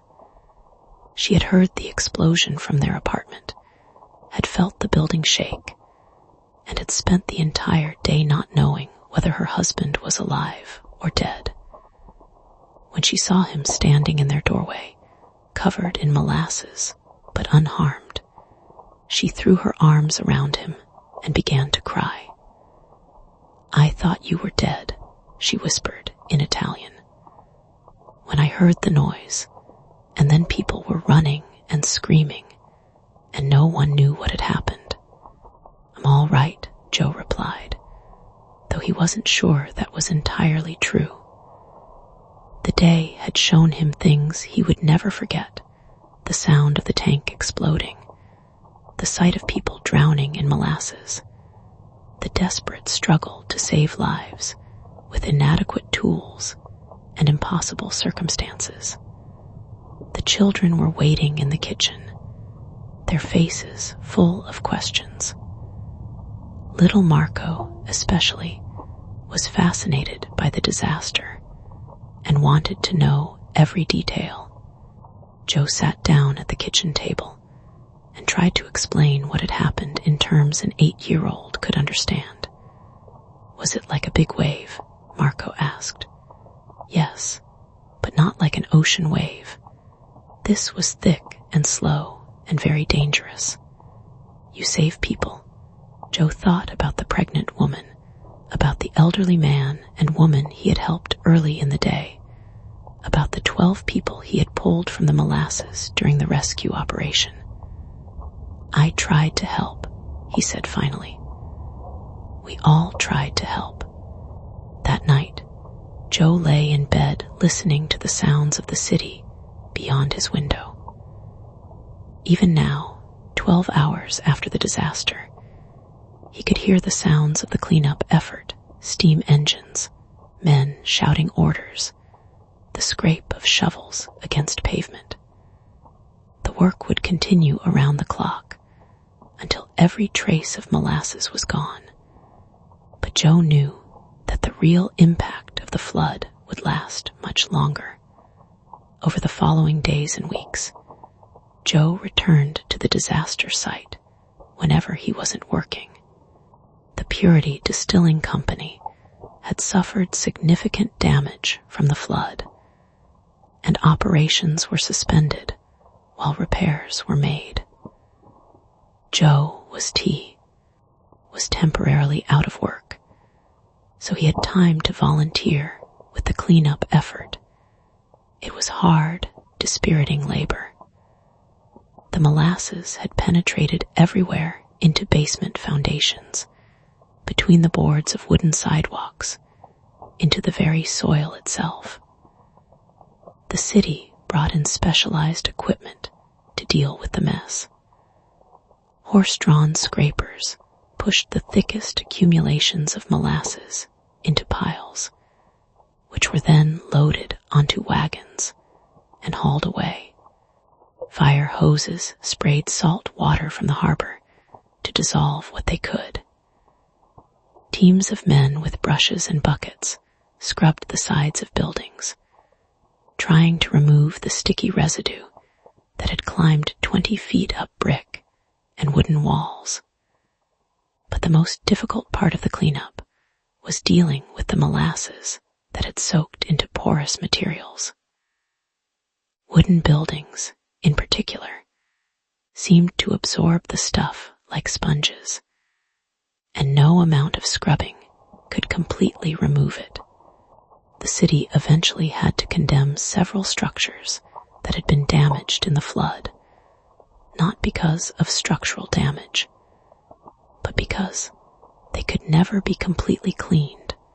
During this period, Joe got to know many of his neighbors better than he ever had before. Shared hardship has a way of breaking down barriers, and the disaster brought together people who might otherwise have had little to do with each other. Irish and Italian families worked side by side to clean their buildings. German and Jewish immigrants shared tools and supplies. The disaster had been a terrible thing, but in its aftermath, the community came together in ways that surprised everyone. Joe also learned more about the tank itself and the company that owned it. The United States Industrial Alcohol Company, it turned out, had a history of safety violations and poor maintenance practices. The tank that exploded had been inspected just days before the disaster, and the inspector had noted several serious problems, including visible cracks in the steel plates and evidence that the structure was under severe stress. But the company had done nothing to address these issues. The tank was making money, and as long as it continued to hold molasses, the executives saw no reason to spend money on repairs or replacement. It was a decision that cost 21 lives and destroyed a neighborhood. The legal aftermath of the disaster would drag on for years. Lawsuits were filed by victims and their families, seeking compensation for deaths, injuries, and property damage. The United States Industrial Alcohol Company hired the best lawyers money could buy and fought every claim. They argued that the explosion had been caused by an act of terrorism. Specifically, that Italian anarchists had bombed the tank in protest against American involvement in the war. It was a cynical legal strategy that played on the prejudices of the time. Anti-immigrant sentiment was running high in 1919, and many Americans were suspicious of foreign-born residents, particularly those from Southern and Eastern Europe. By blaming Italian radicals for the disaster, the company hoped to deflect attention from its own negligence. Joe found the accusation particularly offensive. He had lived in the North End for 15 years, had worked hard to build a life for his family, had learned English and become an American citizen. The idea that he and his neighbors were somehow responsible for the disaster, that they had brought it on themselves through the actions of shadowy anarchists, was both absurd and insulting. The truth, when it finally emerged in court, was much simpler and more damning. The tank had been poorly designed and shoddily constructed. The steel plates were too thin for the job they were meant to do, and they had been installed by workers who lacked the necessary skills and experience. The rivets that held the plates together were improperly set, creating weak points that failed under pressure. Moreover, the company had known about these problems for months, if not years. Internal documents revealed a pattern of ignored warnings and deferred maintenance. Engineers had recommended major repairs or complete replacement of the tank, but company executives had rejected these recommendations as too expensive. The molasses itself had also played a role in the disaster. The shipment that arrived in January had been unusually warm when it was loaded into the tank, and as it cooled, it contracted, creating a partial vacuum that put additional stress on the already weakened structure. Then, as the weather began to warm in the days leading up to the explosion, the molasses expanded, putting even more pressure on the tank walls. It was a perfect storm of corporate negligence, poor engineering, and unfortunate timing. But it was not, as the company claimed, an act of terrorism. The legal proceedings dragged on for 6 years, but eventually justice was done. The the United States Industrial Alcohol Company was found liable for the disaster and ordered to pay substantial damages to the victims and their families. It was one of the first major industrial liability cases in American legal history, and it established important precedents for corporate responsibility in workplace and public safety. For Joe and his family, the settlement money was welcome, but it couldn't undo the trauma of that January day. Joe found work at another distillery, but he never again walked past a large industrial tank without feeling a flutter of anxiety. Maria developed a phobia of molasses that lasted for the rest of her life. She couldn't even bear the smell of it, and she threw away every jar and container in their kitchen that contained anything remotely similar. The children, perhaps surprisingly, seemed to adapt more easily than their parents. Antonio, the eldest, became fascinated by engineering and eventually went to college to study structural design, inspired partly by the disaster he had witnessed as a teenager. Lucia became a nurse, drawn to medicine by her memories of helping injured victims in the days after the flood. And little Marco grew up to become a safety inspector for the city of Boston, dedicated to preventing similar disasters from occurring. Part 6. The long recovery, the physical cleanup of the Molasses flood, was completed within a few months, but the neighborhood itself took much longer to recover. Several of the buildings that had been destroyed were never rebuilt, leaving empty lots that served as permanent reminders of the disaster. The site where the tank had stood remained vacant for years, as if no one wanted to risk building there again. But gradually, inevitably, life returned to normal. New businesses opened, new families moved into the neighborhood, and children who had no memory of the flood played in the streets where molasses had once flowed 3 feet deep. The North End rebuilt itself, stronger and more resilient than before. The disaster also led to significant changes in building codes and industrial safety regulations. City of Boston implemented new requirements for the inspection and maintenance of large storage tanks. Similar regulations were adopted in other cities across the country as the lessons of the Molasses flood spread beyond the boundaries of the North End. The tank itself became the subject of intense study by engineers and safety experts. The failure was analyzed in detail, and the findings were published in technical journals and used in engineering schools as a case study in what not to do.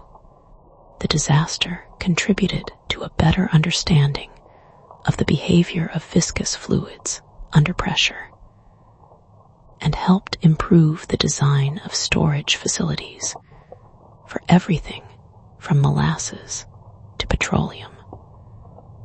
But perhaps the most important legacy of the Great Molasses Flood was the way it brought a community together in the face of tragedy. The people of the North End, immigrants from dozens of different countries, speaking different languages and following different customs, discovered that they were united by something more powerful than their differences. They were united by their shared humanity, their willingness to help their neighbors in a time of crisis. Joe Marconi lived in the North End for the rest of his life, watching his children grow up and start families of their own. He saw the neighborhood change and evolve, saw new waves of immigrants arrive and make their own contributions to the community. But he never forgot that January day in 1919 when a tank full of molasses exploded and changed everything. The disaster had taught him important lessons about the fragility of safety, about the responsibility that individuals and corporations have to their communities, and about the strength that can emerge from the most terrible circumstances. He carried these lessons with him into his work as a distillery foreman, always insisting on the highest safety standards, never allowing cost considerations to override concern for human life. In 1925, 6 years after the flood, Joe was promoted to plant manager of the rebuilt Purity Distilling Company. It was a position of considerable responsibility, and Joe approached it with the same methodical care he had always brought to his work. But now his caution was informed by direct experience of what could happen when safety was neglected. Under Joe's management, the distillery became known throughout the industry for its safety record. He instituted regular inspections of all pressure vessels, required redundant safety systems on all critical equipment, and created a culture where any worker could stop production if they saw something that concerned them. It was an approach that cost money in the short term, but saved lives in the long run. Joe also became active in the Italian-American community, using his growing influence to advocate for better working conditions and safer industrial practices throughout the city. He served on the board of directors of the Mutual Aid Society, helped establish a scholarship fund for the children of immigrant families, and worked to build bridges between the Italian community and the broader Boston society. In 1930, Joe and Maria were finally able to achieve their ultimate American dream. They bought a house. It was a modest 2-story structure on a quiet street in the North End, but it was theirs, the first property that anyone in either of their families had ever owned. They celebrated the purchase with a feast that brought together 3 generations of family and friends, a testament to how far they had come from the single room Joe had rented when he first arrived in America. The house became the center of an extended network of family and community relationships. Maria's kitchen was always busy, preparing meals for relatives who were between jobs, for neighbors who were facing hard times, for anyone who needed the warmth and sustenance that only a loving home could provide. Joe's basement became a workshop where he repaired neighbors' broken appliances and taught young men the skills they would need to find good jobs in the city's factories. Their children, now grown, had indeed achieved the opportunities that Joe and Maria had dreamed of. Antonio graduated from MIT with a degree in engineering and found work with a prestigious Boston firm designing bridges and buildings. Lucia finished nursing school and took a job at Massachusetts General Hospital, where her multilingual skills and cultural sensitivity made her especially valuable in treating the city's diverse immigrant population. Marco, the youngest, followed his father into industrial work, but brought with him a formal education in safety engineering that complemented Joe's practical experience. As the years passed, the neighborhood around them continued to evolve. The Irish families who had been their neighbors for decades gradually moved to the suburbs as their economic circumstances improved.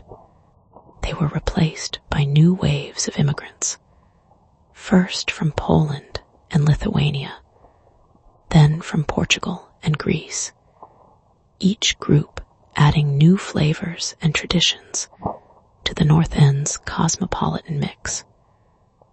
Joe and Maria welcomed these newcomers just as they had been welcomed by the established Italian community when they first arrived.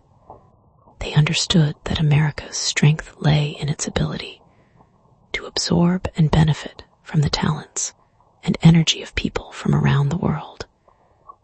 And they did their part to help new immigrants navigate the challenges of building lives in a new country. But the Molasses flood was never far from their thoughts. Every January 15th, Joe would make a quiet pilgrimage to the site where the tank had stood, now occupied by a small park that had been built as a memorial to the disaster's victims.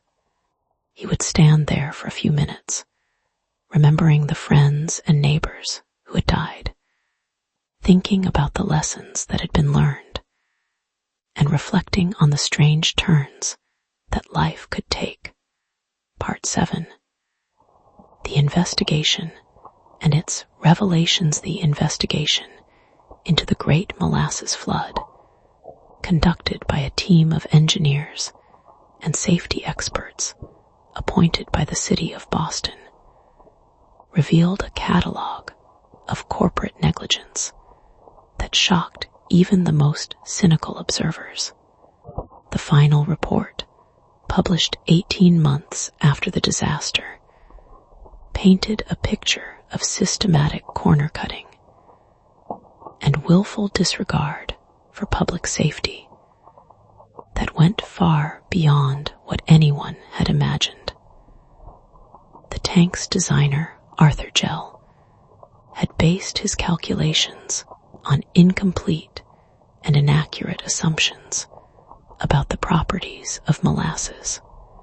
He had treated the viscous liquid as if it behaved like water, failing to account for the tremendous pressures that could build up as the substance expanded and contracted with temperature changes.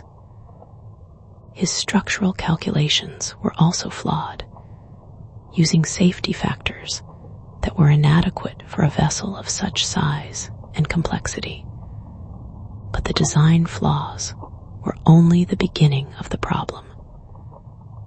The tank's construction had been rushed and slipshod, carried out by workers who lacked the specialized skills needed for such a project.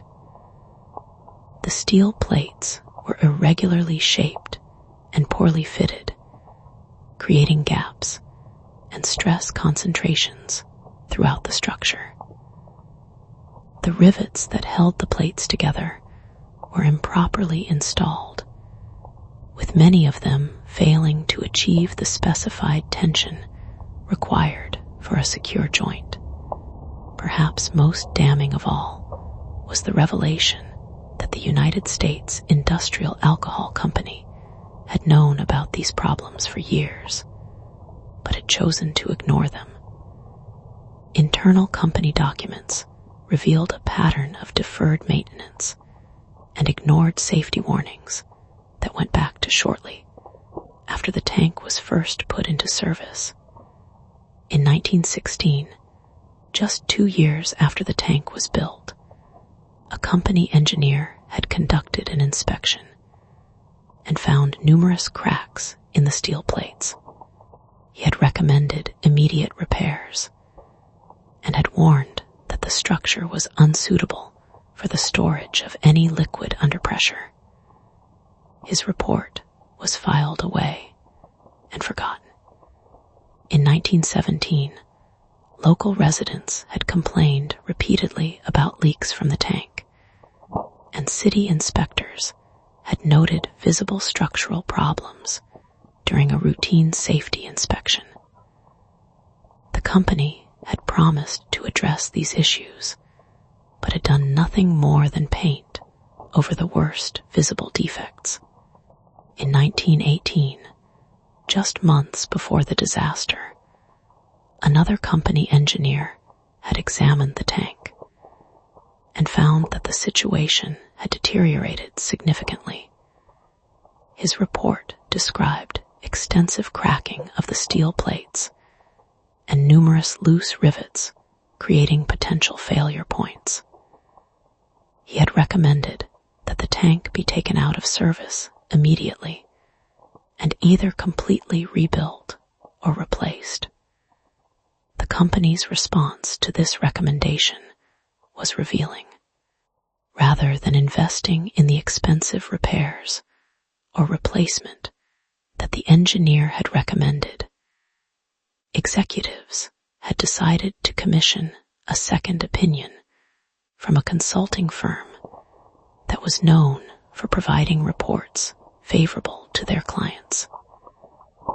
This second report, while acknowledging some problems with the tank, concluded that it could continue to operate safely with minor repairs and ongoing monitoring.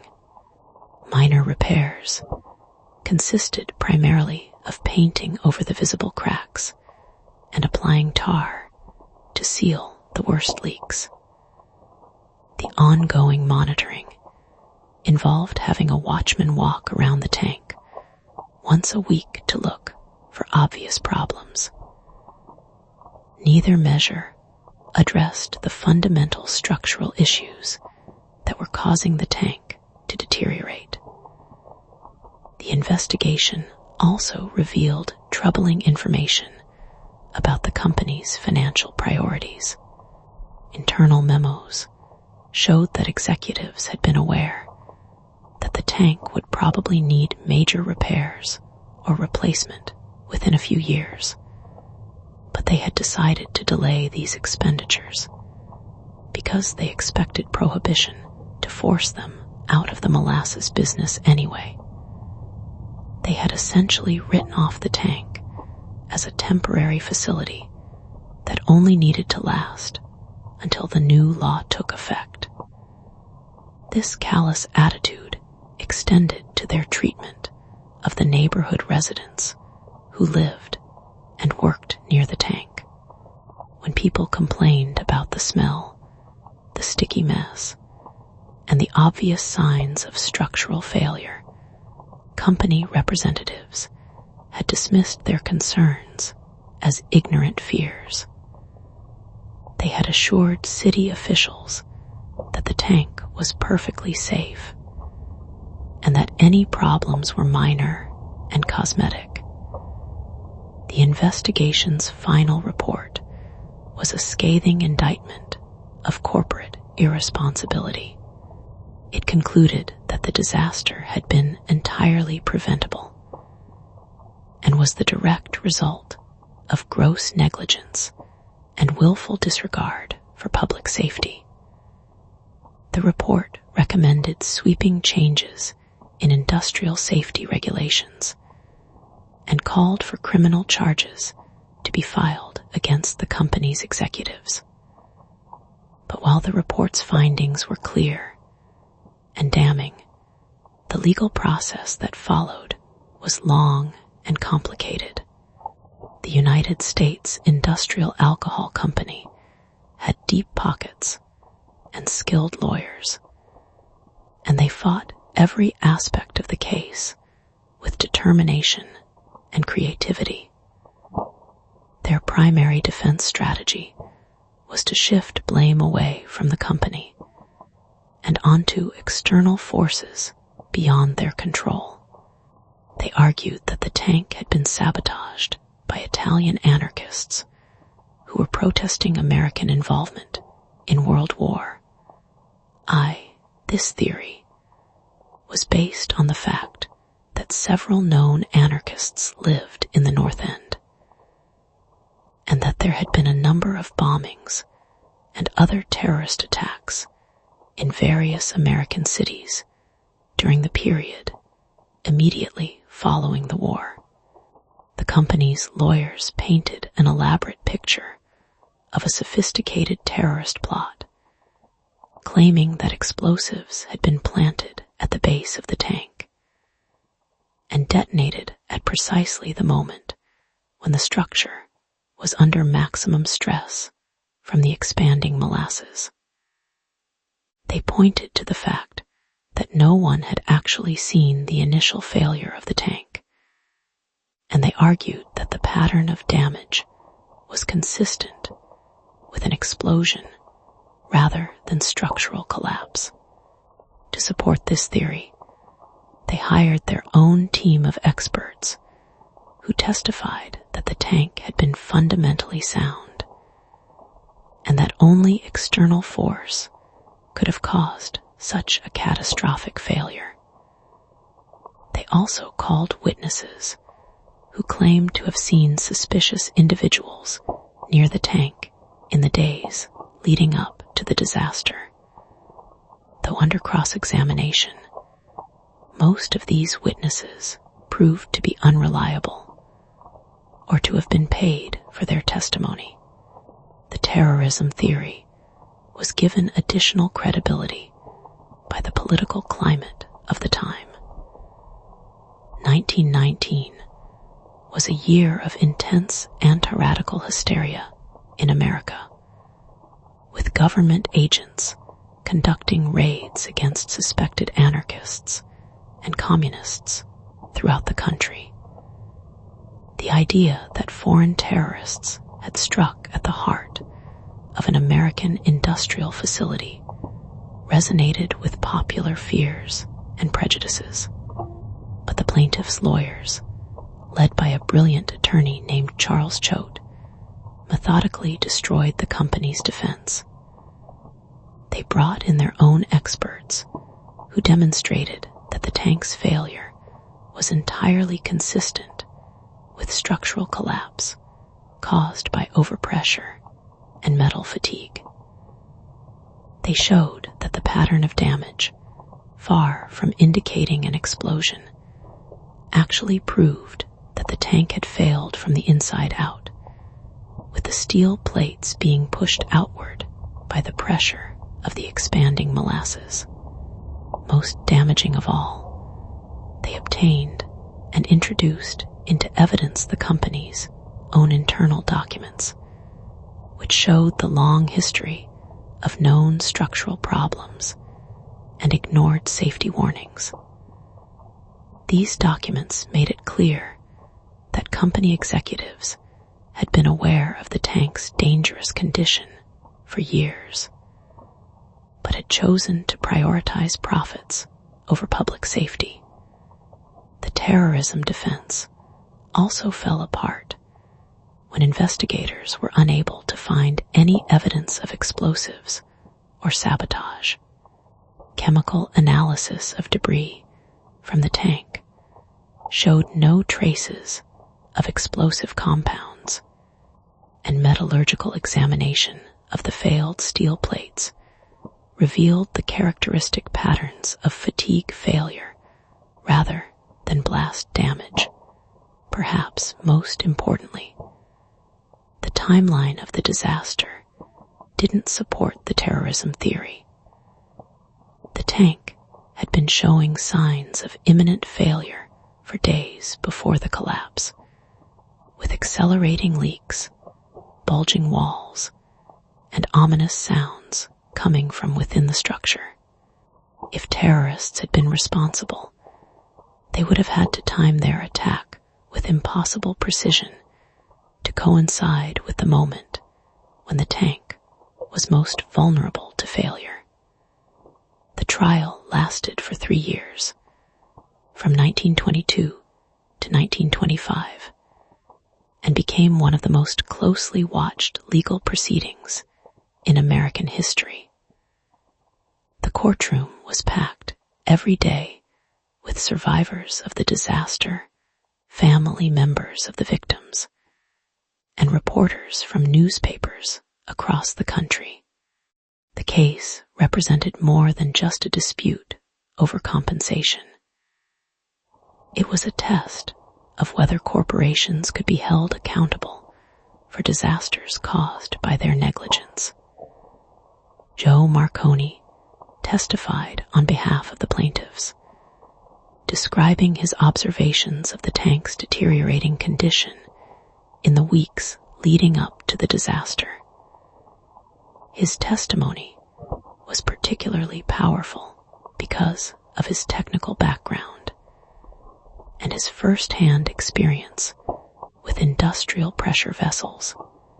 He was able to explain to the jury in clear and compelling terms why the signs he had observed indicated imminent structural failure. "I knew that tank was going to collapse," Joe testified. "I could see the signs, the bulging walls, the loose rivets, the way the molasses was flowing too fast through the delivery pipes. Any man who works with pressure vessels would have known that tank was dangerous.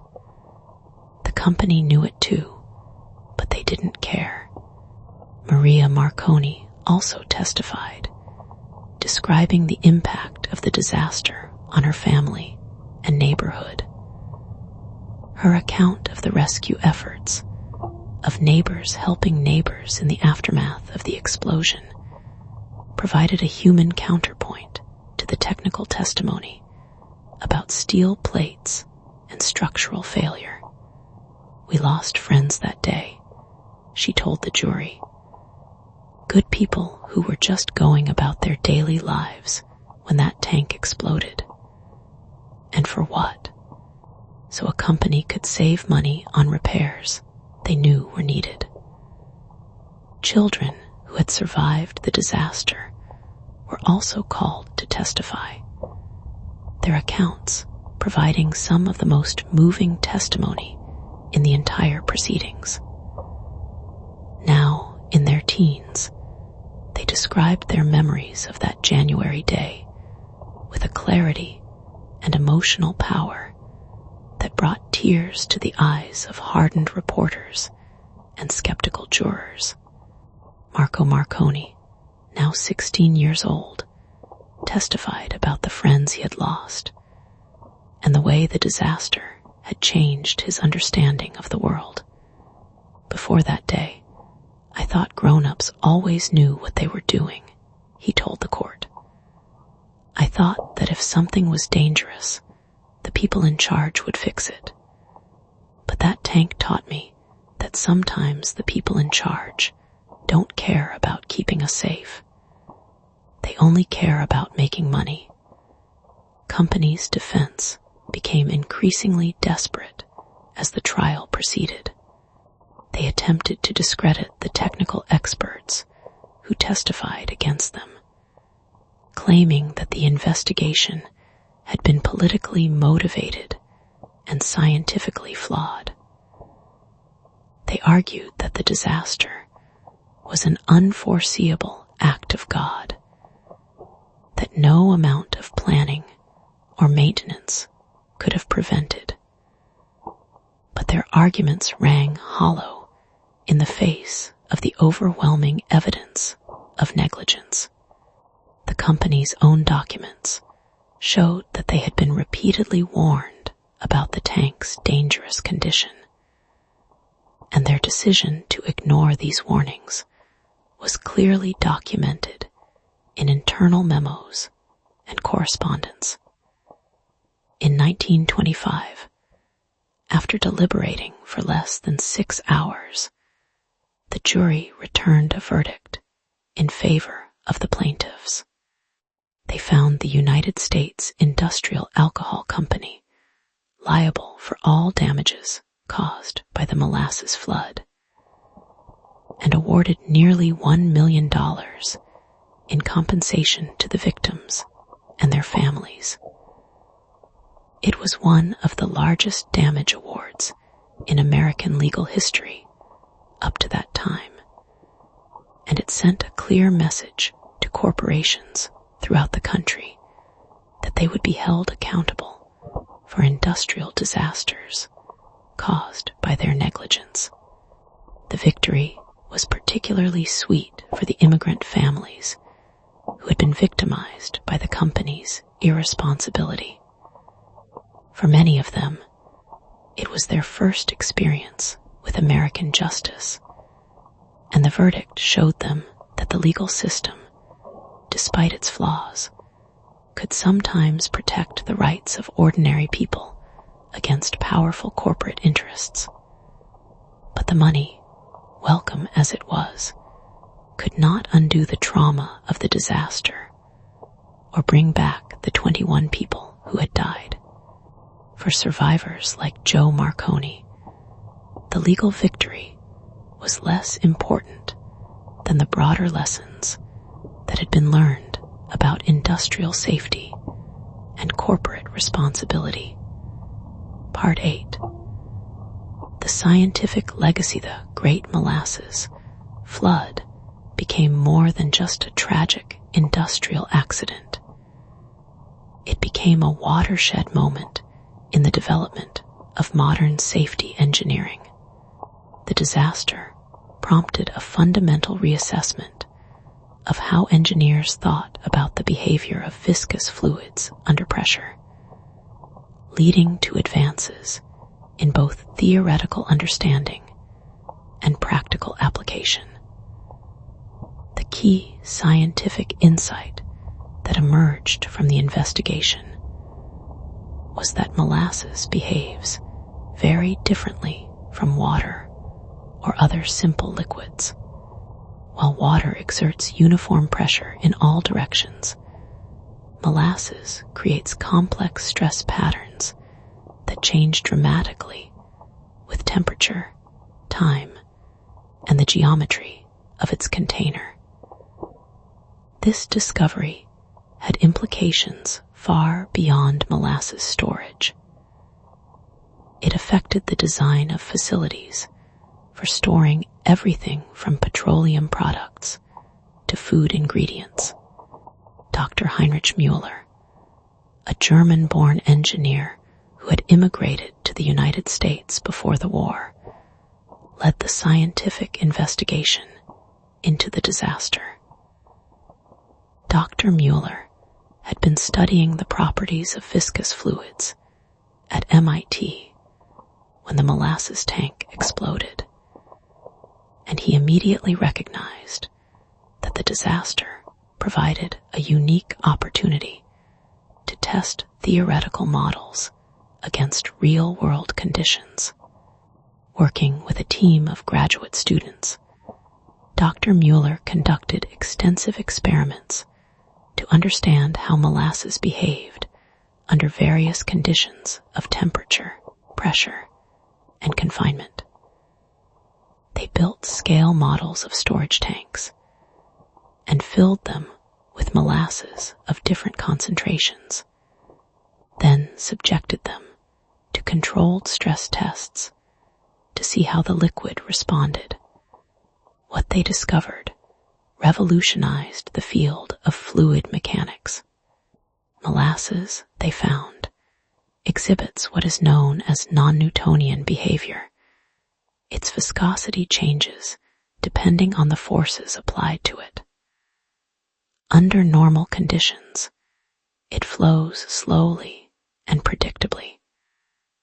But when subjected to sudden stress or pressure changes, it can become much more fluid, creating dynamic loads that conventional engineering calculations couldn't predict. This discovery explained why the Boston tank had failed so catastrophically. As the molasses warmed on that January morning, it had become more fluid and begun to exert greater pressure on the tank walls. But the engineers who designed the tank had calculated the wall thickness based on the assumption that molasses behaved like a static load, similar to water or grain. They had not accounted for the dynamic forces that could develop as the molasses responded to temperature changes. Dr. Mueller's research also revealed that the size of the tank had contributed to the disaster. In small containers, molasses behaves relatively predictably, but in very large vessels, complex circulation patterns can develop that create unexpected pressure differentials. The Boston tank had been large enough for these effects to become significant, but no one had understood this at the time of its construction. The scientific findings were published in a series of papers that became foundational texts in the field of industrial safety engineering. Dr. Mueller's work influenced the design of storage facilities around the world and led to the development of new mathematical models for predicting the behavior of complex fluids under industrial conditions. But Dr. Mueller was not content simply to advance theoretical knowledge.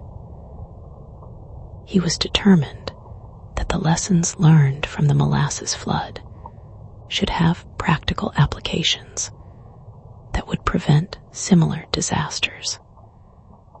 He worked closely with industry groups and government agencies to develop new safety standards for the design and operation of large storage tanks. These standards required much more rigorous analysis of the properties of stored materials, with specific attention to how temperature changes, settling, and other factors could affect the loads on tank structures. They also mandated regular inspections by qualified engineers and required that any signs of structural stress be addressed immediately rather than simply painted over.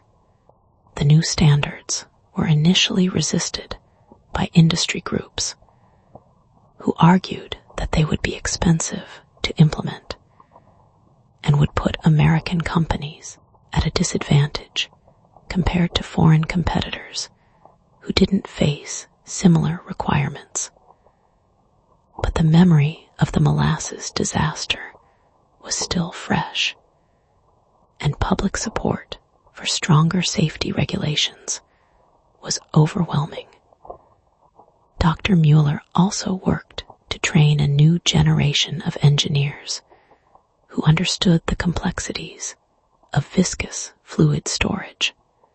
He developed new courses at MIT that became models for engineering programs throughout the country, and he consulted with companies around the world on the design of safer storage facilities.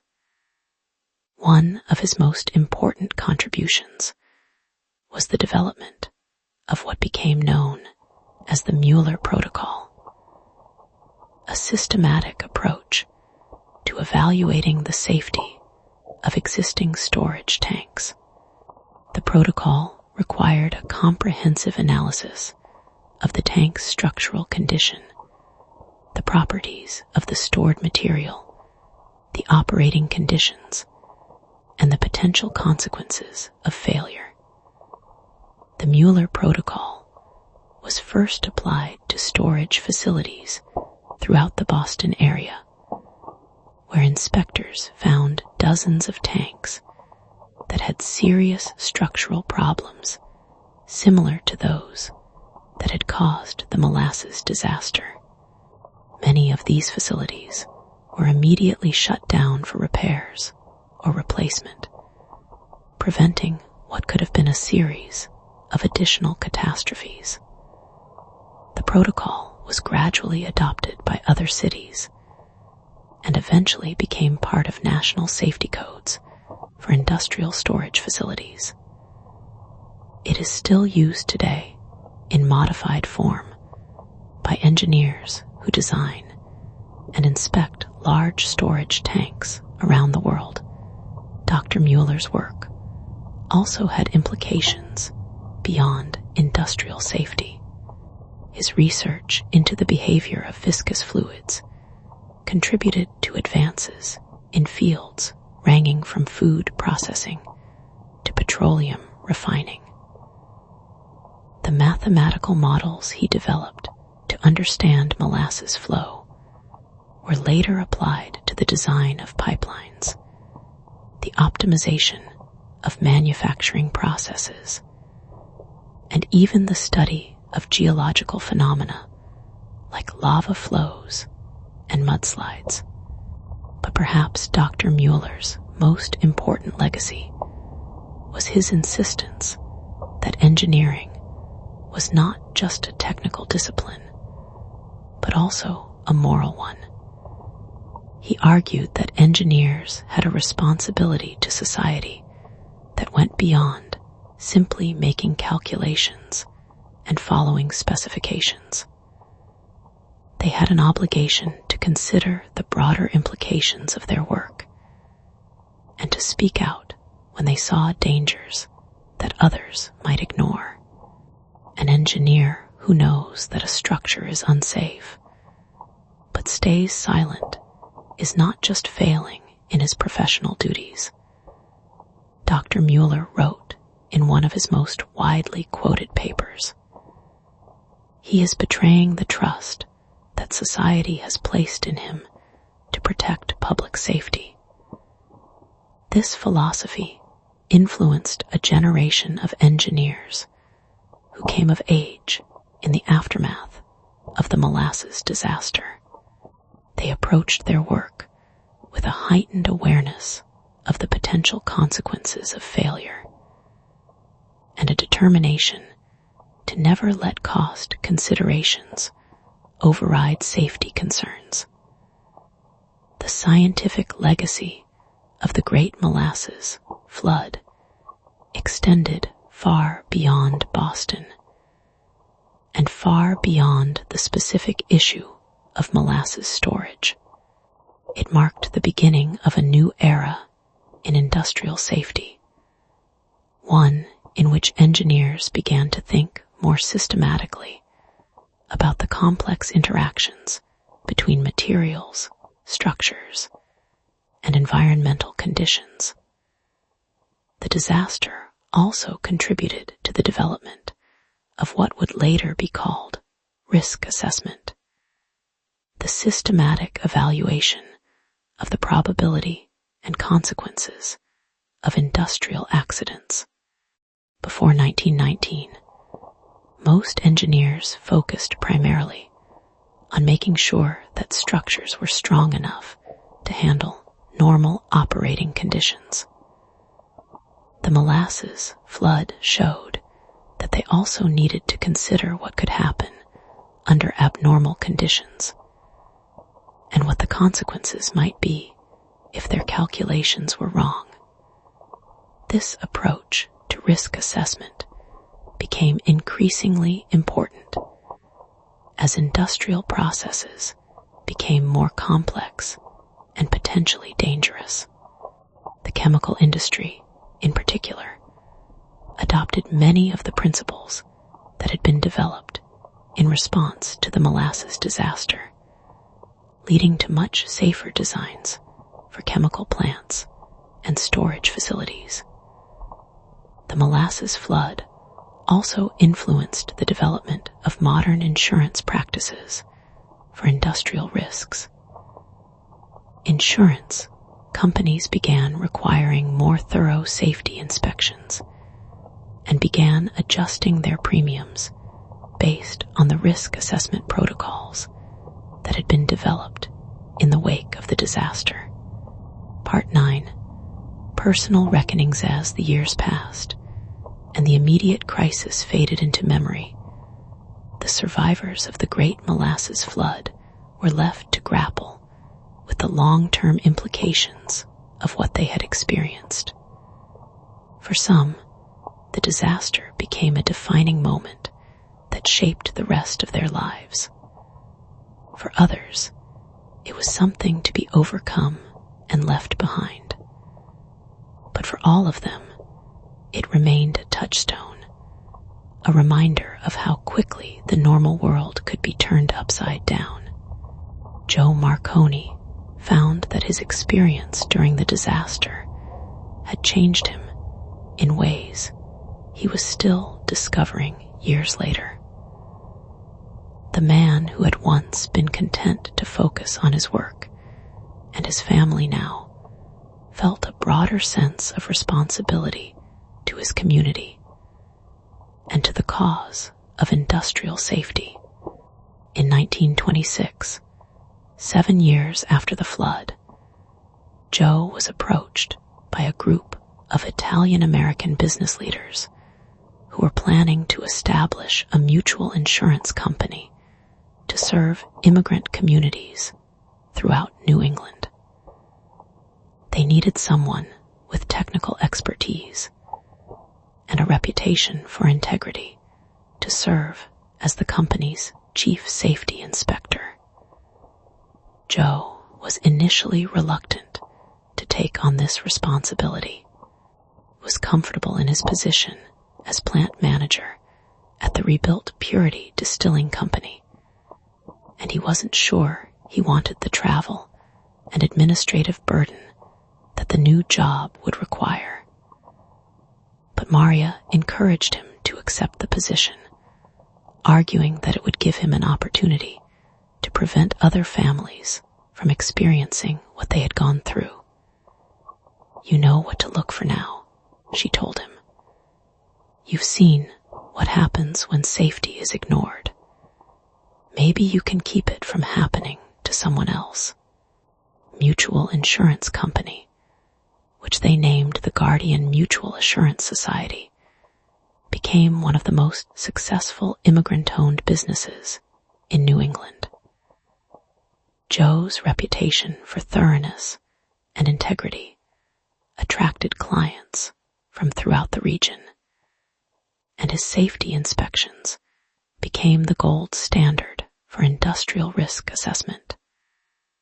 But Joe's new position also brought him face to face with the ongoing legacy of the Molasses disaster. As he inspected factories and warehouses throughout New England, he regularly encountered facilities with safety problems similar to those that had caused the Boston tragedy.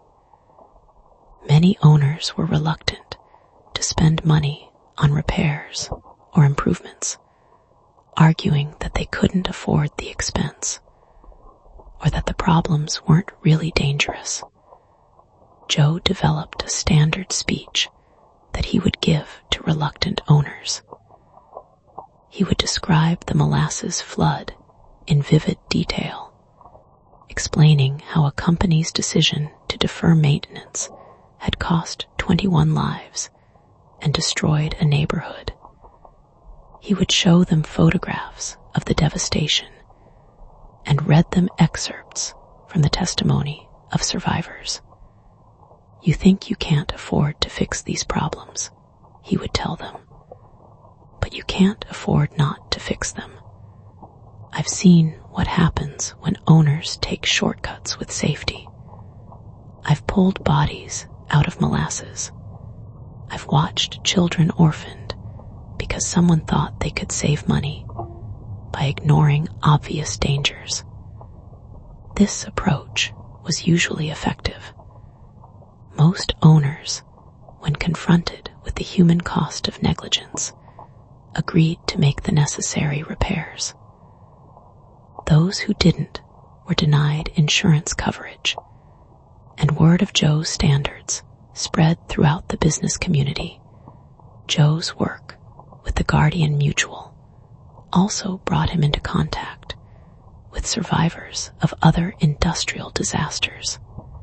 He met families who had lost loved ones in factory fires, mining accidents, and building collapses.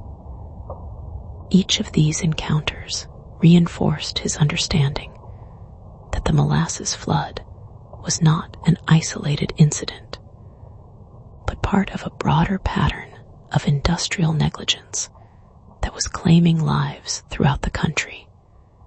In 1930, Joe was invited to testify before a congressional committee that was considering federal legislation to improve industrial safety standards. His testimony, based on more than a decade of experience inspecting industrial facilities throughout New England, painted a troubling picture of widespread safety violations and corporate irresponsibility. Molasses flood was not an accident, Joe told the congressman. It was the predictable result of a system that puts profits ahead of people, and it will happen again, in different forms and different places, until we decide that American workers and American communities deserve better protection. Joe's testimony, along with that of other safety advocates, helped lead to the passage of the Federal Industrial Safety Act of 1931, which established national standards for workplace safety and created a system of federal inspections for major industrial facilities. It was one of the first pieces of federal legislation to address industrial safety comprehensively, and it served as a model for later laws, including the Occupational Safety and Health Act of 1970. Meanwhile, Maria Marconi had found her own way of dealing with the legacy of the disaster. She had become active in the North End Settlement House, a social service organization that provided education, health care, and other services to immigrant families.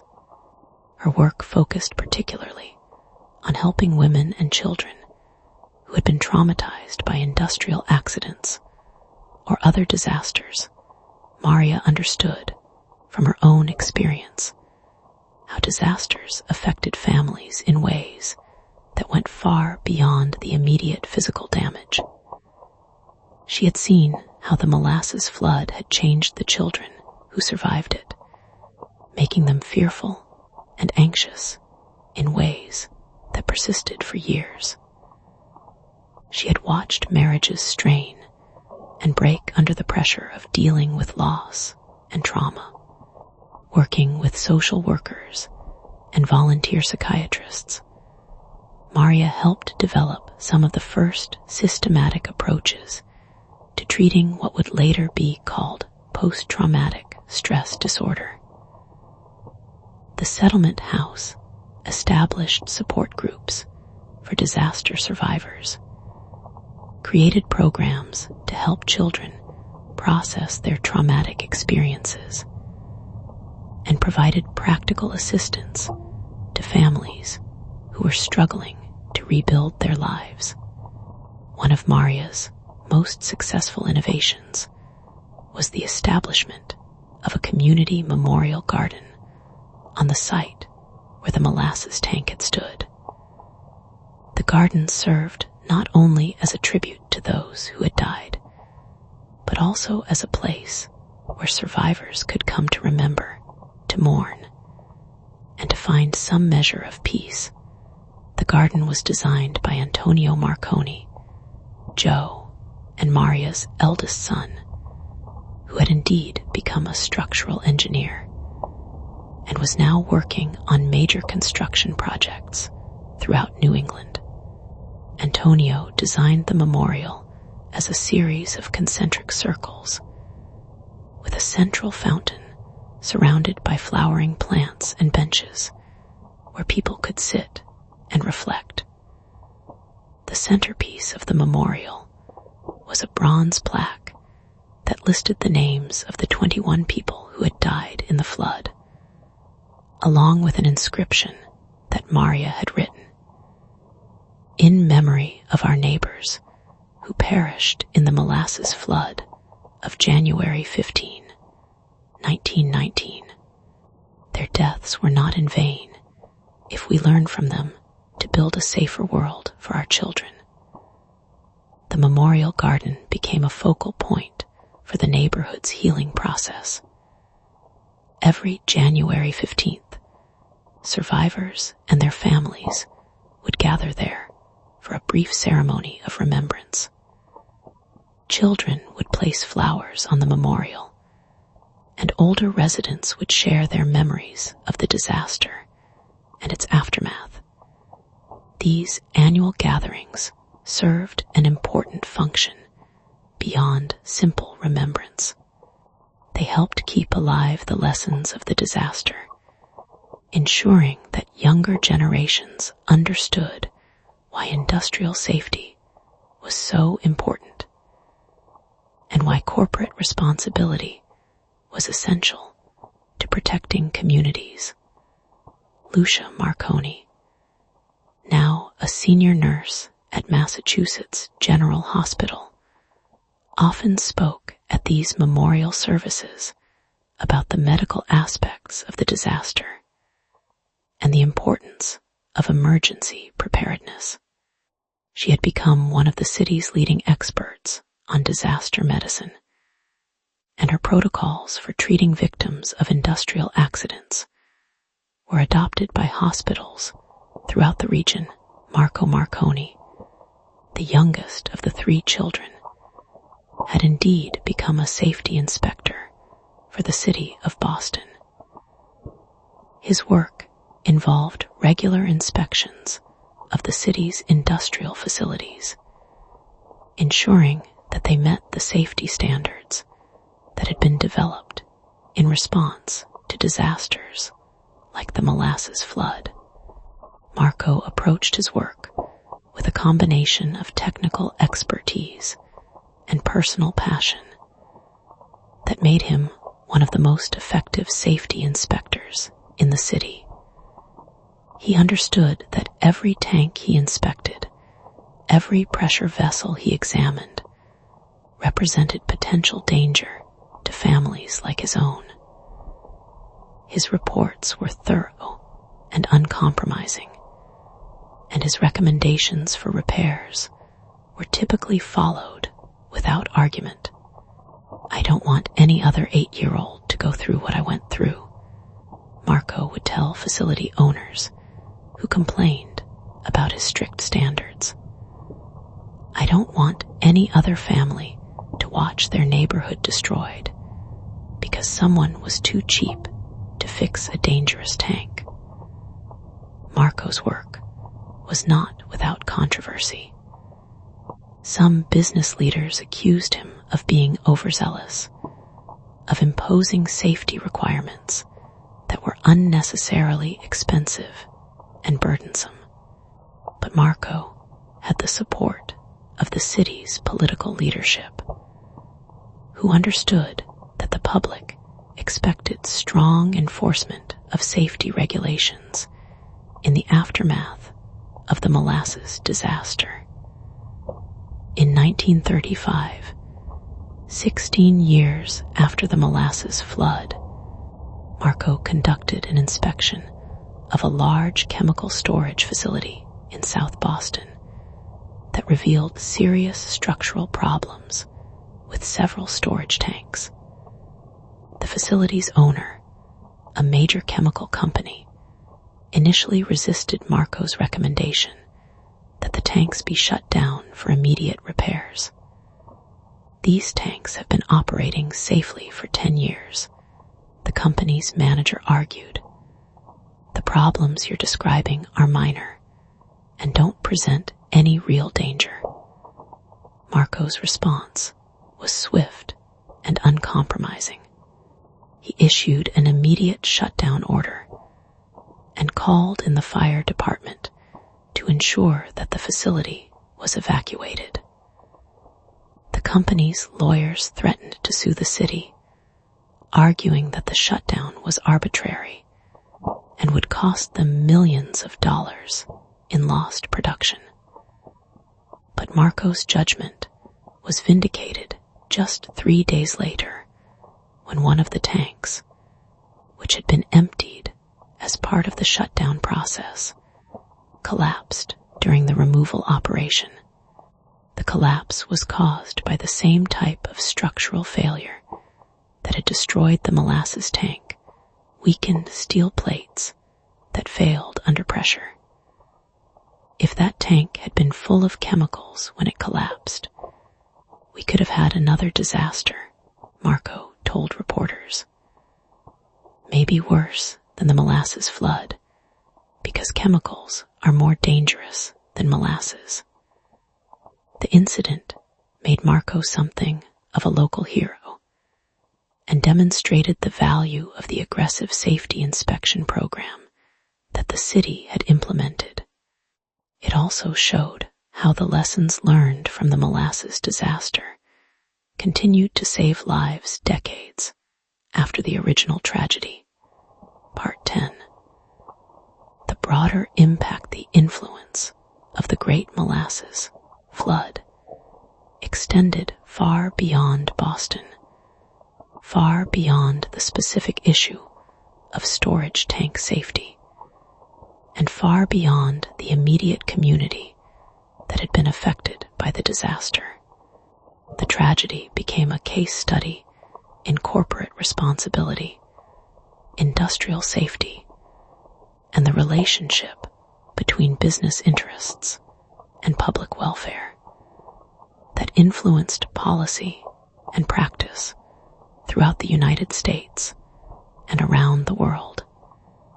In the immediate aftermath of the disaster, cities throughout New England began conducting their own inspections of industrial storage facilities. The results were alarming. Hundreds of tanks and other structures were found to have serious safety problems that could have led to similar disasters. Most were quietly repaired or replaced, but the scope of the problem revealed how close many communities had come to experiencing their own versions of the Molasses flood. The disaster also influenced the development of professional engineering as a licensed profession. Before 1919, anyone could call themselves an engineer, and there were few standardized requirements for education or competency. The Molasses flood showed the dangers of allowing unqualified individuals to design critical infrastructure, and it provided ammunition for advocates of professional licensing. Massachusetts became one of the first states to require professional licensing for engineers working on major industrial projects. The licensing requirements included not only technical competency, but also an understanding of professional ethics and public responsibility. Other states gradually adopted similar requirements, and by the 1930s, professional engineering licensing was standard throughout the country. The disaster also influenced the insurance industry's approach to industrial risks. Before the Molasses flood, insurance companies had focused primarily on protecting against fire, theft, and other common perils. The Boston disaster showed that industrial facilities could pose much more complex and dangerous risks that required specialized assessment and coverage. Insurance companies began hiring their own safety engineers and developing sophisticated risk assessment models for industrial facilities. They also began adjusting their premiums based on the quality of a facility's safety programs, creating financial incentives for companies to invest in safety improvements. This approach to risk-based pricing became a powerful tool for promoting industrial safety. Companies that maintained high safety standards could obtain insurance at reasonable rates, while those that neglected safety found themselves paying premium prices for coverage, if they could obtain coverage at all. The Molasses flood also influenced labor relations and the development of workplace safety advocacy. Workers who had witnessed the disaster became some of the most effective advocates for safety improvements in their own workplaces. They understood, in a visceral way, what could happen when safety was neglected, and they were not easily dismissed when they raised concerns about dangerous conditions. Labor unions throughout New England began incorporating safety demands into their contract negotiations, arguing that workers should not be required to risk their lives because of employers' negligence. The Molasses flood provided a powerful example of what could happen when safety concerns were ignored, and union leaders used the disaster to build support for stronger safety protections. The disaster also had international implications. The investigation report and the subsequent legal proceedings were closely followed by safety advocates and government officials around the world. The technical findings about the behavior of viscous fluids under pressure influenced engineering practice in countries throughout Europe and the British Commonwealth.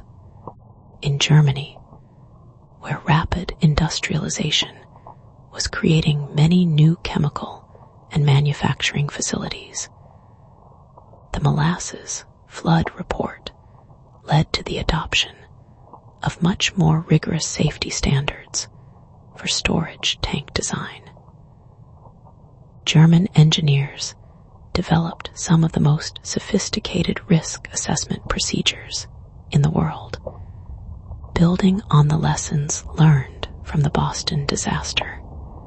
In Britain, the Molasses flood influenced the development of the Factory Acts, which established comprehensive safety requirements for industrial workplaces.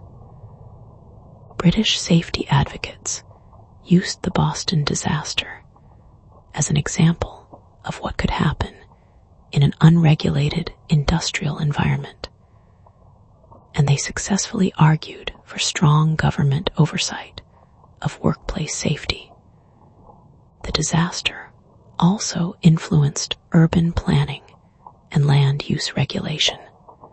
The Molasses tank had been located in the middle of a dense residential neighborhood, with schools, homes, and businesses all within the potential danger zone. The disaster showed the importance of carefully considering the placement of industrial facilities and ensuring that dangerous operations were separated from vulnerable populations. Boston became one of the first cities in the United States to adopt comprehensive zoning regulations that restricted the placement of industrial facilities near residential areas. These regulations required that any facility storing large quantities of hazardous materials be located at a safe distance from schools, hospitals, and residential neighborhoods. The zoning concept gradually spread to other cities, and by the 1940s, most major American cities had adopted similar regulations. These zoning laws prevented the construction of many potentially dangerous facilities in inappropriate locations and helped ensure that future industrial disasters would not affect densely populated areas. The Molasses flood also influenced the development of emergency response planning. The disaster had caught Boston's emergency services completely unprepared, and the initial response had been chaotic and ineffective. The unique properties of molasses had made traditional rescue techniques useless, and it had taken hours to develop effective methods for reaching trapped victims. In response to these shortcomings, Boston developed some of the first comprehensive emergency response plans for industrial disasters. These plans included prepositioned equipment for dealing with various types of industrial accidents, specialized training for emergency personnel, and clear protocols for coordinating the response of multiple agencies. The Boston Emergency Response Model was studied and adopted by cities throughout the country. The concept of disaster planning, which had been virtually unknown before the Molasses flood, became a standard part of municipal government operations. The disaster also influenced the development of public health emergency response. The Molasses flood had created unique public health challenges, from treating victims who were coated in sticky molasses to dealing with the contamination of water supplies and food sources. Public health officials had to develop new approaches to these problems, and their solutions became part of standard emergency response protocols. Dr. Sarah Walsh, who had been Boston's chief public health officer during the Molasses flood, became a national expert on disaster public health. She developed protocols for dealing with industrial accidents that affected large numbers of civilians, and she helped train public health officials in cities throughout the country. One of Dr. Walsh's most important contributions was her recognition that industrial disasters created long-term public health challenges that went far beyond immediate injuries and fatalities. She documented the psychological trauma experienced by survivors of the Molasses flood and developed some of the first systematic approaches to addressing disaster-related mental health problems. Dr. Walsh's work influenced the development of disaster psychiatry as a specialized field within medicine. Her protocols for treating trauma survivors were used after many subsequent disasters, and her research contributed to the modern understanding of post-traumatic stress disorder. The Molasses flood also influenced the development of investigative journalism and public accountability reporting. The disaster was one of the first major industrial accidents to receive extensive media coverage, and reporters' investigations into the causes of the disaster helped establish important precedents for corporate accountability journalism. The Boston Globe's coverage of the Molasses flood, in particular, became a model for investigative reporting on industrial safety issues. The newspaper's reporters conducted their own independent investigation into the disaster, uncovered many of the internal company documents that proved corporate negligence, and maintained pressure on public officials to take action to prevent similar tragedies. This approach to accountability journalism gradually spread to other newspapers and became a standard part of media coverage of industrial disasters. Reporters learned to look beyond the immediate facts of an accident to examine the broader systemic issues that contributed to the tragedy. The influence of the Molasses flood on journalism extended beyond disaster coverage to broader issues of corporate responsibility and government regulation. The disaster showed how aggressive reporting could hold powerful interests accountable for their actions and could generate public pressure for policy changes that might not otherwise occur. Epilogue. The enduring legacy as we reach the end of our long journey through the story of the Great Molasses Flood. It's worth reflecting on what this strange and terrible disaster can teach us about the human condition, about the nature of progress, and about the responsibilities we bear toward one another. Joe Marconi lived to be 87 years old, dying peacefully in his sleep in 1963, 44 years after the Molasses flood that had defined so much of his life. In his final years, he would sit in the memorial garden that had been built on the site of the tank, watching children play and reflecting on the lessons of that terrible January day. Joe had seen his adopted country change dramatically during his lifetime.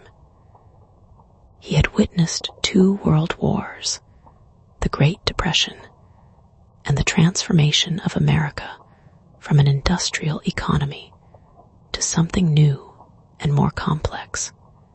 He had watched his own neighborhood evolve from a community of struggling immigrants to a prosperous, established part of the city. But through all these changes, Joe never forgot the fundamental lesson of the Molasses flood, that safety and responsibility are not luxuries to be afforded when convenient, but necessities that must be protected even when they are expensive or inconvenient. In his final interview with a newspaper reporter given on the 40th anniversary of the disaster in 1959, Joe summarized what he had learned from his experience. That tank taught me that there are no small compromises when it comes to safety. When you decide to patch a crack instead of fixing it properly, when you choose to save money instead of doing the right thing, you're not just making a business decision. You're making a decision about whether someone's going to live or die. And once you understand that, you can never really forget it. Maria Marconi died in 1961, 2 years before her husband. She had spent her final years working with the settlement house, helping new waves of immigrants adapt to life in America. Her kitchen continued to be a gathering place for the extended network of family and friends that she and Joe had built over their decades in the North End. In her own final interview, Maria reflected on how the disaster had shaped her understanding of community and mutual responsibility. Before that day, I thought we were just individuals trying to make our own way in the world. But when that tank exploded, I learned that we're all connected, that what happens to one of us affects all of us. The Molasses didn't care if you were Italian or Irish, rich or poor. It was a danger to everyone, and we all had to work together to deal with it. Antonio Marconi became one of the most respected structural engineers in New England, designing bridges, buildings, and industrial facilities that were known for their safety and reliability. His work was informed by the lessons his family had learned from the Molasses flood, and he never signed off on a project without considering what could happen if something went wrong. Antonio's most famous project was the design of a new bridge across Boston Harbor, completed in 1955. The bridge incorporated multiple redundant safety systems and was designed to withstand forces far greater than anything it was likely to encounter. When colleagues questioned the expense of these precautions, Antonio would simply reply, "I've seen what happens when engineers cut corners." Lucia Marconi rose to become the chief nursing supervisor at Massachusetts General Hospital and was recognized as one of the pioneers of disaster medicine in the United States. Her protocols for treating victims of industrial accidents were adopted by hospitals throughout the country, and her research contributed to significant advances in emergency medical care. Lucia never married, dedicating herself entirely to her medical career and to the care of disaster victims. She established a foundation that provided scholarships for nursing students from immigrant families, ensuring that future generations would have the opportunity to serve their communities as she had served hers. Marco Marconi remained a safety inspector for the city of Boston for his entire career, retiring in 1967 after more than 40 years of public service. During his tenure, he conducted thousands of inspections and prevented countless potential disasters through his diligent attention to safety issues. Marco's most lasting contribution was the development of the Marconi Standards, a comprehensive set of safety protocols for industrial facilities that became the model for similar regulations throughout the United States. These standards, which required regular inspections, mandatory safety training, and immediate correction of identified hazards, are still in use today in modified form. In his retirement speech, Marco reflected on what his work had meant to him. Every tank I inspected, every safety violation I found, every repair I required. It was all about preventing another January 15th, 1919. I couldn't bring back the people who died in the Molasses flood, but I could make sure that no other families had to go through what my family went through. Neighborhood itself continued to evolve long after the immediate effects of the disaster had faded. The North End gradually gentrified, transforming from a working-class immigrant community into one of Boston's most desirable residential areas. The old tenement buildings were renovated or replaced, and property values soared.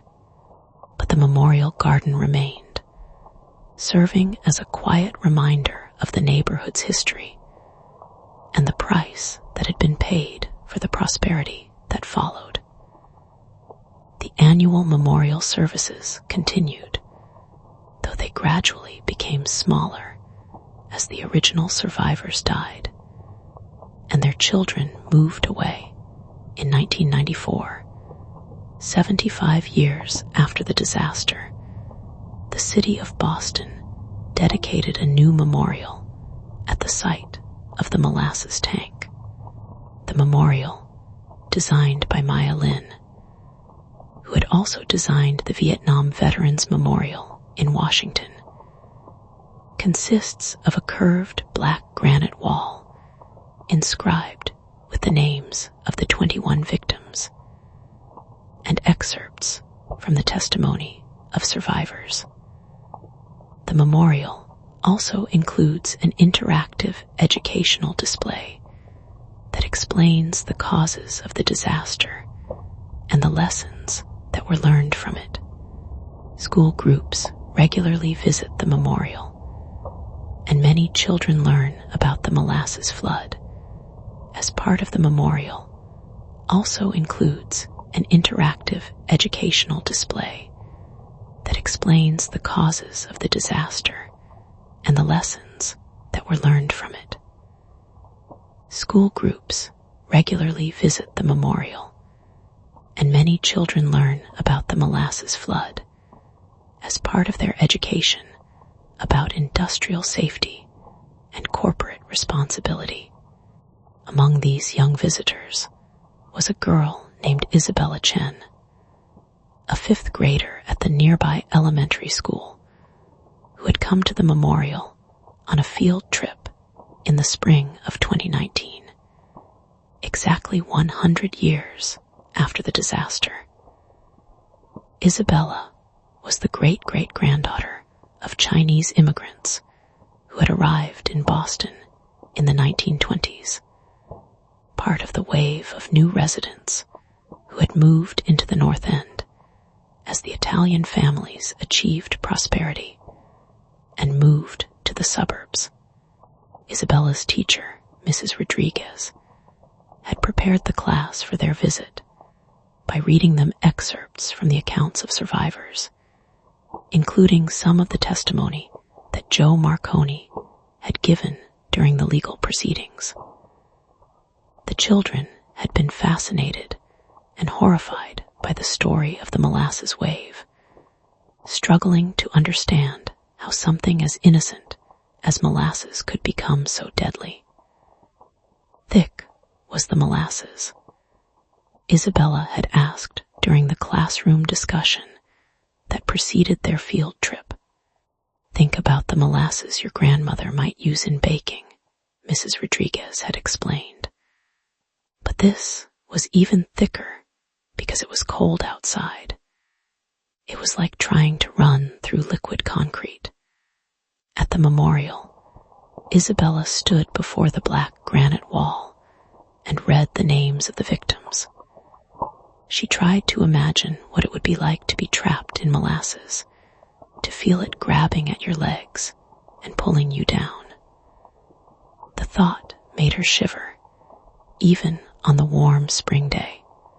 The interactive display at the memorial included a computer simulation that showed how the molasses had spread through the neighborhood, with different colors representing the depth and speed of the flow at various times after the tank explosion.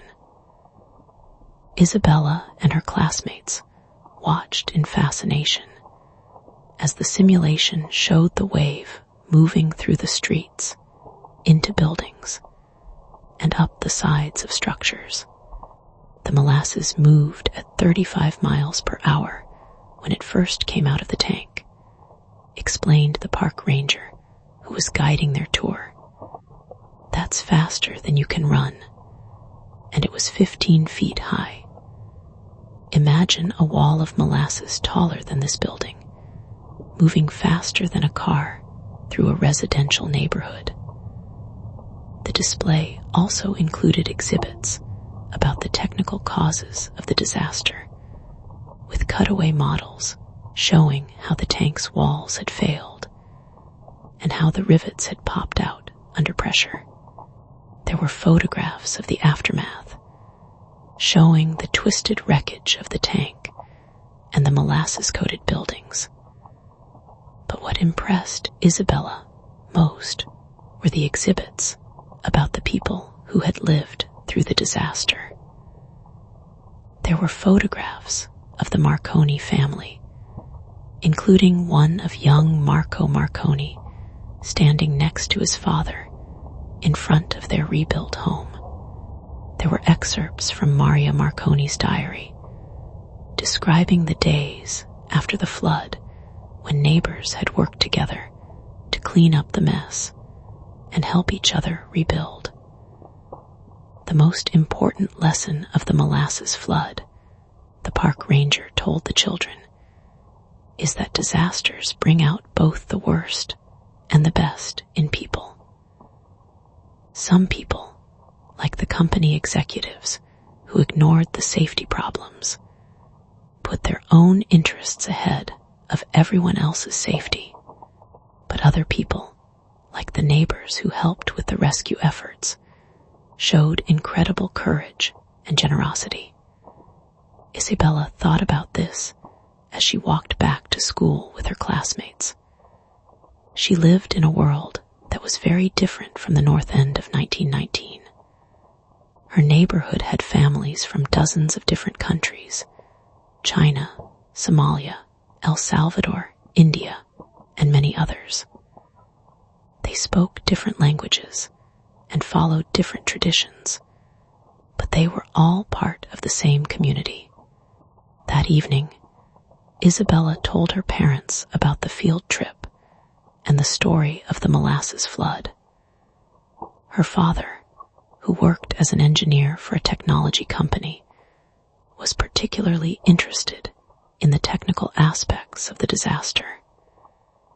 It sounds like the engineers who designed the tank didn't really understand what they were working with, he said. They treated molasses like it was water, but the two substances behave very differently under pressure. What would you have done differently? Isabella asked. Her father thought for a moment. I would have done more testing. I would have built smaller versions of the tank first to see how they behaved. And I would have listened more carefully to the people who were reporting problems. Isabella's mother, who worked as a nurse, was more interested in the human aspects of the story.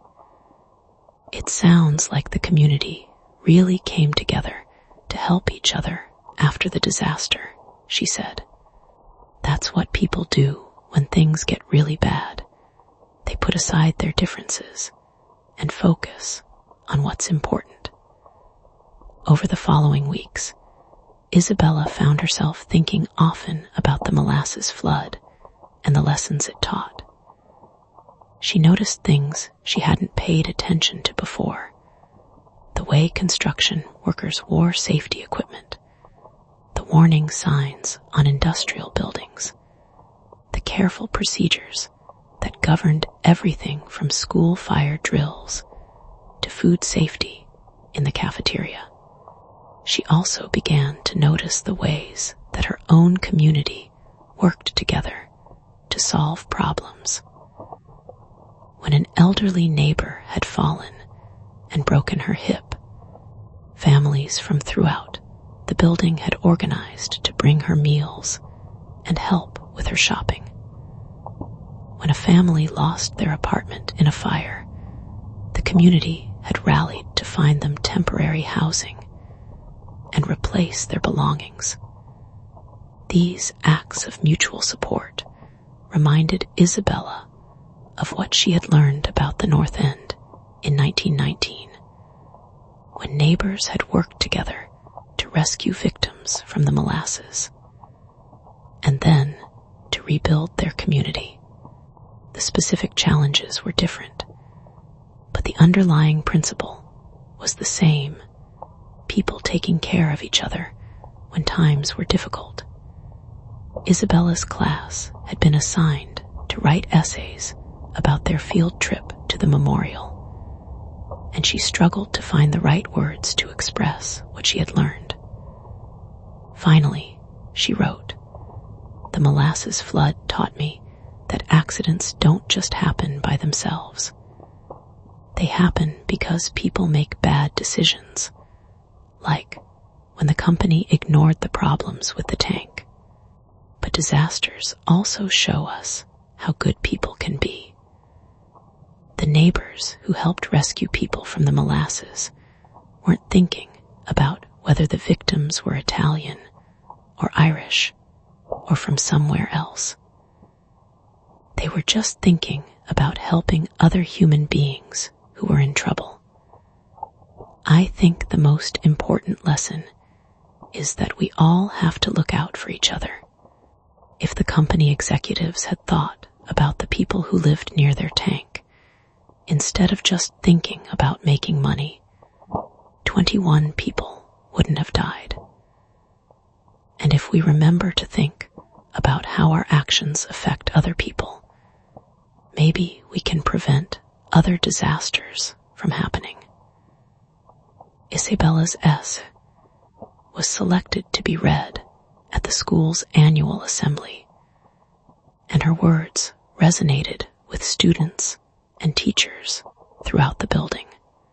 Her teacher, Mrs. Rodriguez, was struck by how a 10-year-old had grasped the essential moral lesson of the disaster, that we are all connected and that our actions have consequences for others. The memorial continued to serve this educational function for thousands of children each year.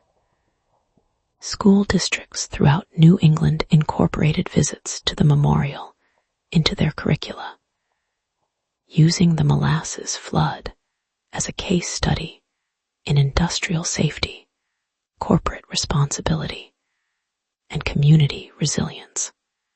The interactive displays were regularly updated to reflect new research and to make the story relevant to contemporary issues. In recent years, the memorial had added exhibits about modern industrial disasters, from the Exxon Valdez oil spill to the Fukushima nuclear accident, showing how the lessons learned from the Molasses flood continued to be relevant in understanding and preventing modern catastrophes. The memorial also hosted an annual symposium on industrial safety, bringing together engineers, safety professionals, government regulators, and community activists to discuss contemporary challenges. These symposiums regularly drew participants from around the world, reflecting the international influence of the lessons learned from the Boston disaster. Dr. Sarah Kim, a safety engineer who had attended one of these symposiums in 2018, was particularly struck by the parallels between the Molasses flood and some of the industrial challenges of the 21st century. Dr. Kim worked for a company that designed storage facilities for renewable energy systems, including large batteries and compressed air systems that posed some of the same kinds of risks that had been present in the Molasses tank. Technical details are different, Dr. Kim explained to the symposium attendees, but the fundamental challenges are the same. We're dealing with systems that store large amounts of energy in potentially dangerous forms. We have to understand not just how these systems behave under normal conditions, but what could happen if something goes wrong. Dr. Kim had incorporated the lessons of the Molasses flood into her own work, insisting on extensive testing of new designs and comprehensive risk assessments that considered not just the technical aspects of potential failures, but also their impact on surrounding communities. Molasses flood teaches us that we can't just think about whether our designs will work, she said. We have to think about what will happen if they don't work. And we have to make sure that when something goes wrong, the consequences don't extend beyond our own facilities to affect innocent people in the community. This approach to risk assessment had become standard practice throughout the energy industry, contributing to much safer designs for everything from wind farms to natural gas storage facilities. The principles that had been developed in response to a tank full of molasses in 1919 were being applied to the clean energy technologies that would power the world in the 21st century. The memorial also attracted visitors who came not as part of organized groups, but as individuals seeking to understand their own family histories. Many of these visitors were descendants of the disaster survivors, people like Maria Santos, whose great-grandfather had been one of the workers who participated in the rescue efforts.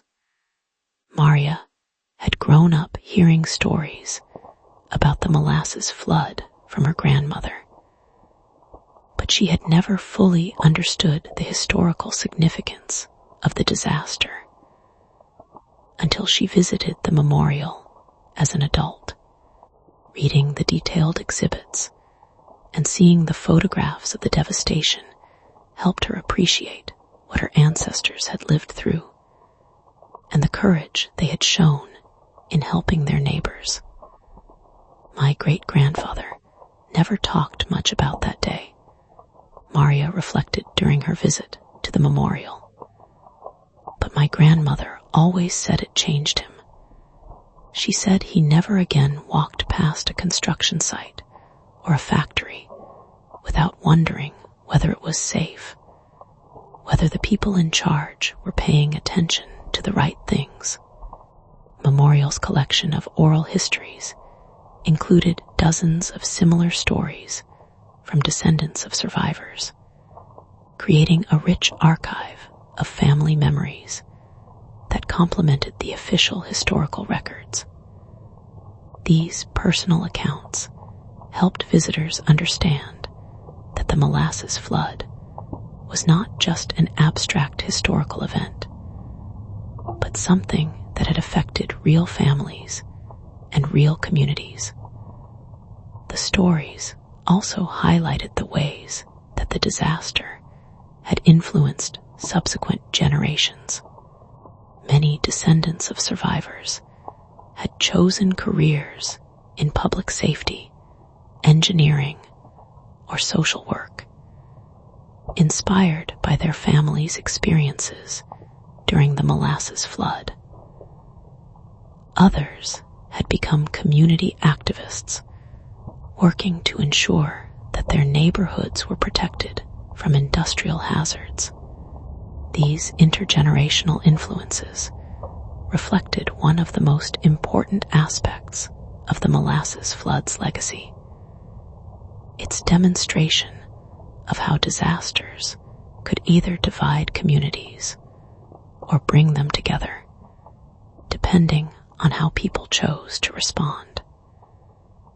The North End of 1919 had chosen solidarity over division, mutual aid over individual self-interest, and that choice had shaped the character of the community for generations. The memorial served as a reminder of these choices and their consequences. The annual memorial services, which continued to be held every January 15th, drew not only descendants of the original survivors, but also newer residents of the neighborhood who saw the Molasses flood as part of their adopted community's history. These services had evolved over the years to reflect the changing demographics of the North End. While the early services had been conducted primarily in Italian, with some English translation, the modern services included readings and prayers in more than a dozen languages, reflecting the neighborhood's contemporary diversity. The core message, however, remained the same. Father Michael O'Brien, whose Irish great-grandfather had been among the first responders to the disaster, delivered the invocation at the Centennial Memorial Service in 2019. We gather here today not just to remember those who died, but to remember what they taught us about living. They taught us that we are all connected, that what affects one of us affects all of us. They taught us that safety is not a luxury, but a necessity, and that we all have a responsibility to look out for each other. Most importantly, they taught us that even in our darkest moments, we have the capacity to come together and create something better than what came before. Centennial Memorial Service was attended by more than 1,000 people, including visitors from around the world who had come to Boston specifically to commemorate the disaster. The service featured speakers who discussed not only the historical significance of the Molasses flood, but also its contemporary relevance to issues ranging from climate change to social justice to technological risk assessment. One of the most powerful speakers was Dr. James Marconi, the great-grandson of Joe and Maria Marconi, who had followed his family's tradition of public service by becoming a federal safety inspector. Dr. Marconi worked for the Chemical Safety Board, investigating industrial accidents and developing recommendations to prevent similar incidents. My great-grandfather used to say that the Molasses flood taught him that there are no small compromises when it comes to safety. Dr. Marconi told the memorial service attendees, every decision to defer maintenance, every choice to prioritize short-term costs over long-term safety, every time we decide that good enough is actually good enough, these decisions add up. And sometimes they add up to disaster. Dr. Marconi's work had taken him to industrial accident sites throughout the United States and around the world. He had investigated chemical plant explosions, oil refinery fires, and mining disasters. And he had consistently found that the root causes were similar to those that had led to the Molasses flood: corporate negligence, inadequate regulation, and a culture that prioritized profits over safety. Technical details change, he explained, but the human factors remain remarkably consistent. We keep making the same kinds of mistakes that led to the Molasses flood, just with different technologies and different substances. But Dr. Marconi also emphasized the positive lessons of the disaster, the way the community had come together to help each other, the legal and regulatory changes that had emerged from the tragedy, and the ongoing influence of the safety principles that had been developed in its aftermath. People who died in the Molasses flood didn't die in vain if we learn from their deaths, he said. Every safety regulation that prevents an accident, every inspection that catches a problem before it becomes a disaster, every time a community comes together to protect its most vulnerable members, these are monuments to the victims of the Molasses flood, more lasting and more meaningful than any stone memorial. Centennial Memorial Service concluded with the reading of the names of the 21 victims, each name followed by the ringing of a bell. As the names were read, attendees placed flowers at the base of the memorial wall, creating a colorful tribute to the people whose deaths had taught the world so much about the importance of safety and community solidarity.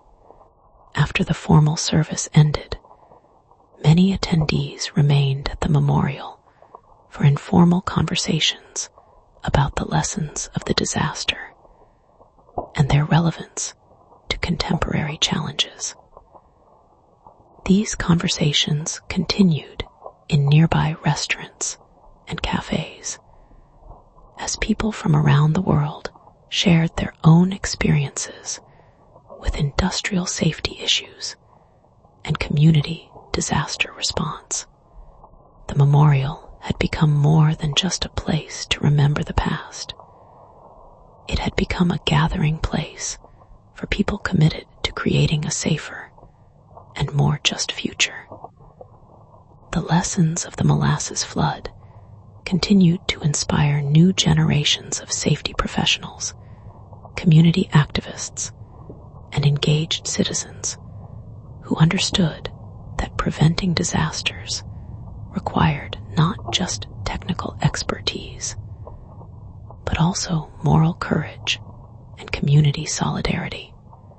As the sun set on the centennial memorial service, the memorial garden remained illuminated by small solar-powered lights that had been installed as part of recent renovations. These lights, powered by clean energy and designed to last for decades, seemed to symbolize the enduring nature of the lessons that had emerged from the tragedy of 1919. The Molasses was long gone, washed away by a century of rain and snow. The neighborhood had been transformed beyond recognition. Its population changed. Its economy evolved. Its physical appearance altered by decades of urban development. But the essential lessons of the disaster about corporate responsibility, community solidarity, and the importance of putting human welfare ahead of short-term profits remained as relevant as ever. Isabella Chen, now in high school and considering a career in environmental engineering, still sometimes walked past the memorial on her way to school. She had never forgotten the lessons she had learned during that 5th grade field trip, and they had influenced her thinking about everything from climate change to social justice to her own responsibilities as a member of her community. Molasses flood taught me that we're all connected. She would tell friends who asked about her interest in environmental issues. What companies do affects all of us. What governments decide affects all of us. And what each of us chooses to do affects everyone else. If we remember that, maybe we can prevent some of the disasters that are coming and help each other deal with the ones we can't prevent. This understanding that individual actions have collective consequences, that corporate decisions affect entire communities, that disasters reveal both our vulnerabilities and our capacity for mutual support, was perhaps the most important legacy of the Great Molasses Flood. It was a lesson written in sweetness and tragedy, preserved in stone and memory, and passed down through generations of people who understood that the price of safety is eternal vigilance, and the foundation of community is the willingness to care for one another. The memorial garden was quiet now, its visitors having returned to their homes and their daily lives. But the lessons it preserved continued to ripple outward, influencing decisions in boardrooms and classrooms, in laboratories and legislative chambers, in neighborhoods and families throughout the world. The great molasses tank was gone, but its legacy lived on in every safety regulation that prevented an accident, every community that came together in crisis, and every individual who chose to put the welfare of others ahead of their own convenience. And in that legacy, the 21 people who died on that terrible January day in 1919 had indeed achieved a form of immortality, not in monuments of stone, but in the safer, more compassionate world that their sacrifice had helped to create. Their education about industrial safety and corporate responsibility, the scientific legacy of the disaster, continued to evolve throughout the 20th century. Dr. Heinrich Müller's research into the behavior of viscous fluids became the foundation for entire fields of engineering study. His mathematical models were refined and expanded, eventually contributing to advances in everything from food processing to petroleum, refining to the design of spacecraft fuel systems. The memorial also includes an interactive educational display that explains the causes of the disaster and the lessons that were learned from it. School groups regularly visit the memorial, and many children learn about the molasses flood as part of their education about industrial safety and corporate responsibility. The scientific legacy of the disaster continued to evolve throughout the 20th century. Dr. Heinrich Müller's research into the behavior of viscous fluids became the foundation for entire fields of engineering study.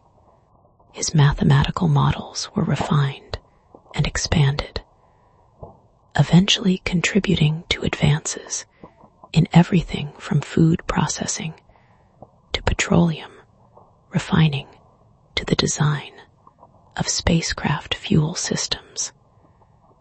The engineering principles developed in response to the molasses flood were applied to increasingly complex industrial systems when the chemical industry began producing large quantities of synthetic materials in the 1940s and 1950s.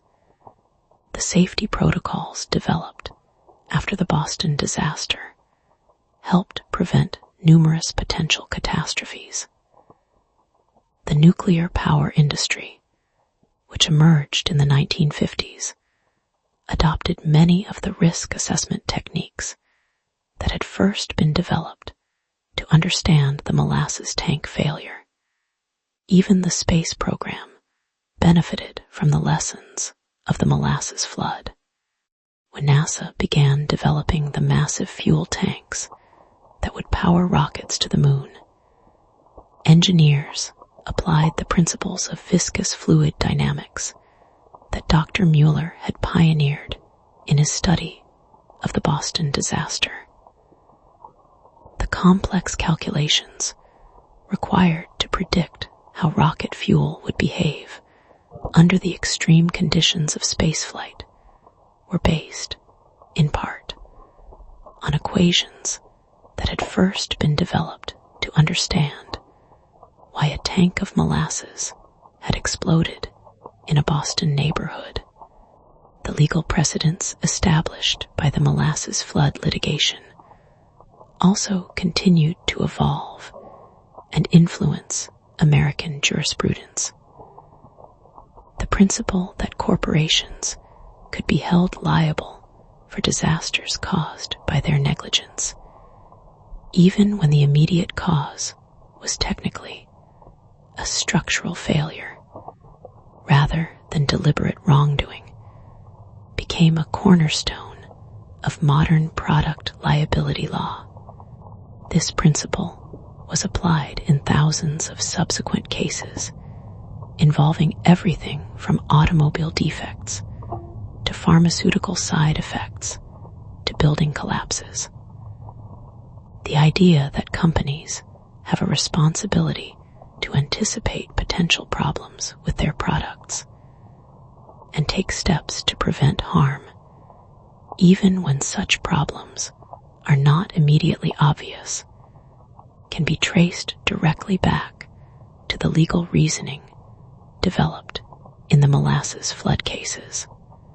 The disaster also influenced the development of environmental law in the United States. The Molasses flood was one of the first industrial accidents to be understood as an environmental catastrophe as well as a human tragedy. The spilled molasses contaminated soil and water sources throughout the affected area, and the cleanup required the development of new techniques for environmental remediation. When the modern environmental movement emerged in the 1960s and 1970s, lawyers and activists drew on the precedents established by the Molasses flood litigation to argue that companies should be held responsible for the environmental damage caused by their operations. The legal principles developed in Boston in the 1920s helped form the foundation for later landmark environmental legislation, including the Superfund law that requires companies to clean up contaminated sites. The Molasses flood also had a lasting impact on the field of disaster psychology.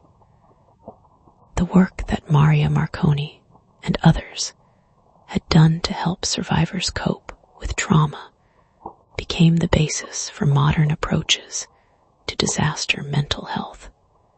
The understanding that industrial accidents could cause long-lasting psychological damage, and that communities needed systematic support to recover from such trauma, was pioneered in the aftermath of the Boston disaster. This understanding proved crucial during later disasters, from the Triangle Shirtwaist Factory fire to the Challenger Space Shuttle explosion to the September 11th attacks. The protocols for providing psychological support to disaster survivors, which are now standard practice for emergency response agencies, can be traced back to the innovative work that was done in Boston's North End in the 1920s. Perhaps most importantly, the Molasses flood became a powerful symbol of the need for corporate responsibility and government regulation of industry. The disaster demonstrated, in the most dramatic way possible, what could happen when companies prioritized profits over safety, and when government agencies failed to provide adequate oversight of dangerous operations. This lesson resonated throughout American society and influenced political and social movements for decades. The Progressive Era reforms that strengthened government regulation of industry drew heavily on the example of the Molasses flood. The New Deal programs of the 1930s, which established comprehensive federal oversight of many industries, were justified in part by reference to disasters like the Boston flood that had shown the need for stronger government involvement in ensuring public safety. The civil rights movement of the 1960s also drew on the lessons of the Molasses flood, particularly the understanding that disasters often affect the most vulnerable members of society disproportionately.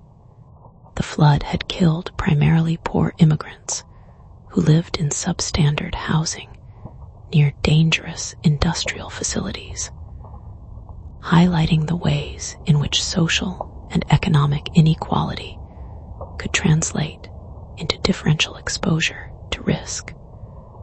Civil rights activists used this understanding to argue for environmental justice. The principle that all communities, regardless of race or economic status, should be protected from environmental hazards. The Molasses flood became a historical reference point for arguments that poor and minority communities should not be forced to bear disproportionate environmental risks simply because they lacked political power. The story of the Great Molasses Flood also became part of American folklore, a cautionary tale that was passed down through generations and retold in countless books, articles, and documentaries. The disaster captured the public imagination, partly because of its sheer improbability. A flood of molasses seemed like something from a tall tale rather than a real historical event. But the story endured because it contained deeper truths about American society and the human condition. It was a story about the dangers of unchecked corporate power, about the importance of community solidarity in the face of disaster, and about the resilience of ordinary people confronted with extraordinary circumstances. The Molasses flood also became a metaphor for the unintended consequences of industrial progress. The tank that exploded had been built to serve a legitimate economic purpose, processing molasses into alcohol for industrial and consumer use. But the pursuit of that purpose, without adequate attention to safety and social responsibility, had resulted in tragedy. This metaphor proved relevant to many subsequent debates about technology and progress. From nuclear power to genetic engineering to artificial intelligence, Americans have repeatedly confronted questions about how to balance the benefits of new technologies with their potential risks. The Molasses flood provided a historical example of what could happen when such questions were not adequately considered. The disaster also became a case study in crisis management and emergency response. Business schools and public administration programs used the Molasses flood to teach students about the importance of disaster preparedness, effective communication during crises, and the coordination of multiple agencies during emergency response operations. The flood demonstrated both positive and negative examples of crisis management. The initial response had been chaotic and ineffective, hampered by poor coordination and a lack of appropriate equipment. But the community had eventually come together to mount an effective rescue and recovery operation, showing what was possible when people worked together toward common goals. These lessons proved valuable in preparing for and responding to later disasters. The emergency management profession, which developed rapidly after World War II, drew heavily on the lessons learned from events like the Molasses flood. The Federal Emergency Management Agency, FEMA, established in 1979, incorporated many principles that had first been articulated in response to the Boston disaster. The Molasses flood also influenced the development of investigative journalism and government accountability reporting. The disaster was one of the first major industrial accidents to receive extensive, in-depth media coverage, and the journalistic techniques developed to cover the story became models for later investigative reporting. The Boston Globe's coverage of the Molasses flood established important precedents for holding corporations and government agencies accountable for their actions. The newspaper's reporters learned to use freedom of information requests, technical expert sources, and document analysis to uncover the truth behind corporate and government claims. These techniques were later applied to coverage of many other stories involving corporate wrongdoing and government negligence.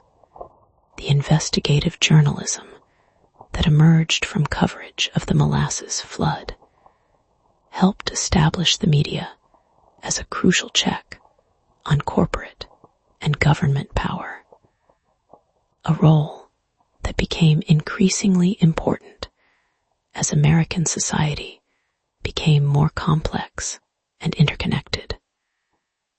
The disaster also had a lasting impact on the insurance industry and the development of actuarial science.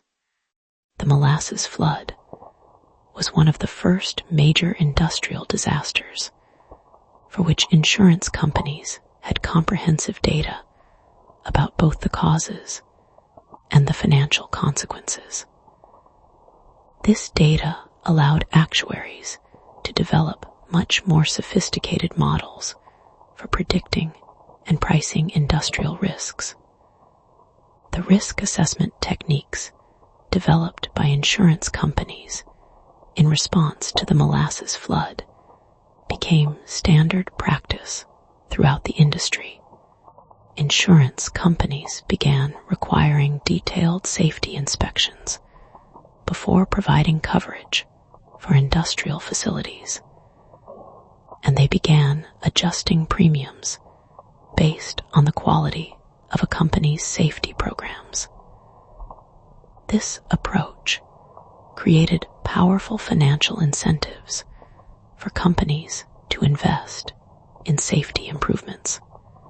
Businesses that maintained high safety standards could obtain insurance at reasonable rates, while those that neglected safety found themselves paying premium prices for coverage, if they could obtain coverage at all. The insurance industry's focus on risk prevention, which emerged partly in response to the Molasses flood, eventually influenced other sectors of the economy. Banks began requiring safety assessments before providing loans for industrial projects, and investors began considering safety records when making investment decisions. This market-based approach to promoting safety proved to be highly effective. Companies found that maintaining good safety records was not just the right thing to do. It was also good business because it reduced their insurance costs, made it easier to obtain financing, and protected their reputations with customers and investors. The Molasses flood also influenced urban planning and the development of zoning laws. The disaster had occurred in a densely populated neighborhood, with the dangerous industrial facility located just a few hundred feet from homes, schools, and other community institutions. The tragedy demonstrated the importance of separating incompatible land uses and ensuring that dangerous operations were located at safe distances from vulnerable populations. Boston became one of the first American cities to adopt comprehensive zoning regulations that restricted the placement of industrial facilities near residential areas. These regulations required that any facility storing large quantities of hazardous materials be located at specified distances from schools, hospitals, and residential neighborhoods. The zoning concept gradually spread to other cities, and by the 1940s, most major American cities had adopted similar regulations. These zoning laws prevented the construction of many potentially dangerous facilities in inappropriate locations and helped ensure that future industrial disasters would not affect densely populated areas. The principles of safe industrial siting that were developed in response to the Molasses flood became even more important as industrial processes became more complex and potentially dangerous.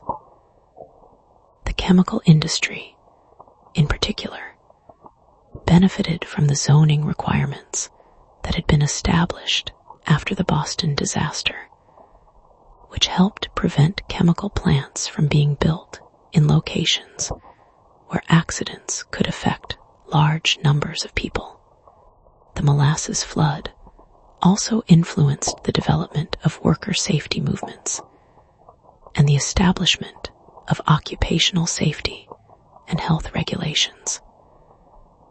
Many of the people who were killed or injured in the disaster had been workers who were on the job when the tank exploded.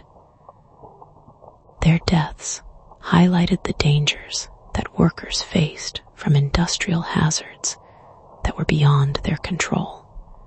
Labor unions throughout New England began incorporating safety demands into their contract negotiations, arguing that workers should not be required to risk their lives because of employers' negligence. The Molasses flood provided a powerful example of what could happen when safety concerns were ignored, and union leaders used the disaster to build support for stronger safety protections. The worker safety movement that emerged partly in response to the Molasses flood eventually led to the establishment of the Occupational Safety and Health Administration, OSHA, in 1970.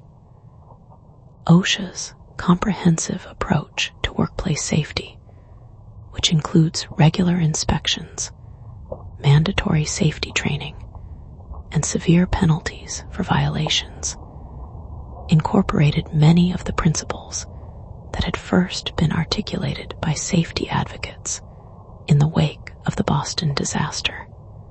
The Molasses flood also had an impact on international relations and the development of global safety standards.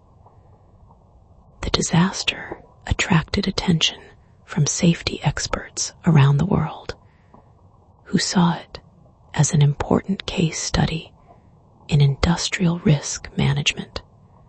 The technical findings from the investigation were shared with engineers and safety professionals in many countries, contributing to the development of international standards for industrial safety. When the United Nations began developing international conventions on industrial safety in the 1960s and 1970s, the Molasses flood was one of the historical examples that informed their work. The disaster demonstrated that industrial accidents could have consequences that extended far beyond national borders, and that international cooperation was necessary to ensure adequate safety standards. The globalization of industry in the late 20th century made these international safety standards increasingly important. As companies began operating in multiple countries, they needed consistent safety protocols that could be applied anywhere in the world. The principles that had been developed in response to disasters like the Molasses flood provided a foundation for these global standards. The Molasses flood also influenced the development of corporate social responsibility as a business concept. The disaster demonstrated that companies had obligations to their communities that went beyond simply obeying the law and maximizing profits. The United States Industrial Alcohol Company's negligence had caused harm not just to its own operations, but to an entire neighborhood and the broader community. This understanding of corporate responsibility gradually evolved into the modern concept of corporate social responsibility, which holds that companies should consider the social and environmental impacts of their operations and should take steps to minimize any negative effects. Many of the specific practices associated with corporate social responsibility, comprehensive risk assessment, stakeholder engagement, environmental monitoring, and community investment, can be traced back to lessons learned from disasters like the Molasses flood. The disaster also became an important reference point for discussions about the role of government in regulating industry. The Molasses flood had occurred at a time when government regulation of industry was relatively limited, and many people believed that market forces alone would ensure adequate safety standards. The disaster showed that this assumption was false, and that government oversight was necessary to protect public safety. This lesson proved particularly relevant during later debates about deregulation and the proper role of government in the economy. Advocates for strong government regulation frequently cited the Molasses flood as an example of what could happen when market forces were allowed to operate without adequate oversight. The disaster became a historical touchstone for arguments that some risks were too great to be left entirely to private decision-making. The story of the Great Molasses Flood also became part of the broader narrative of American immigration and the immigrant experience.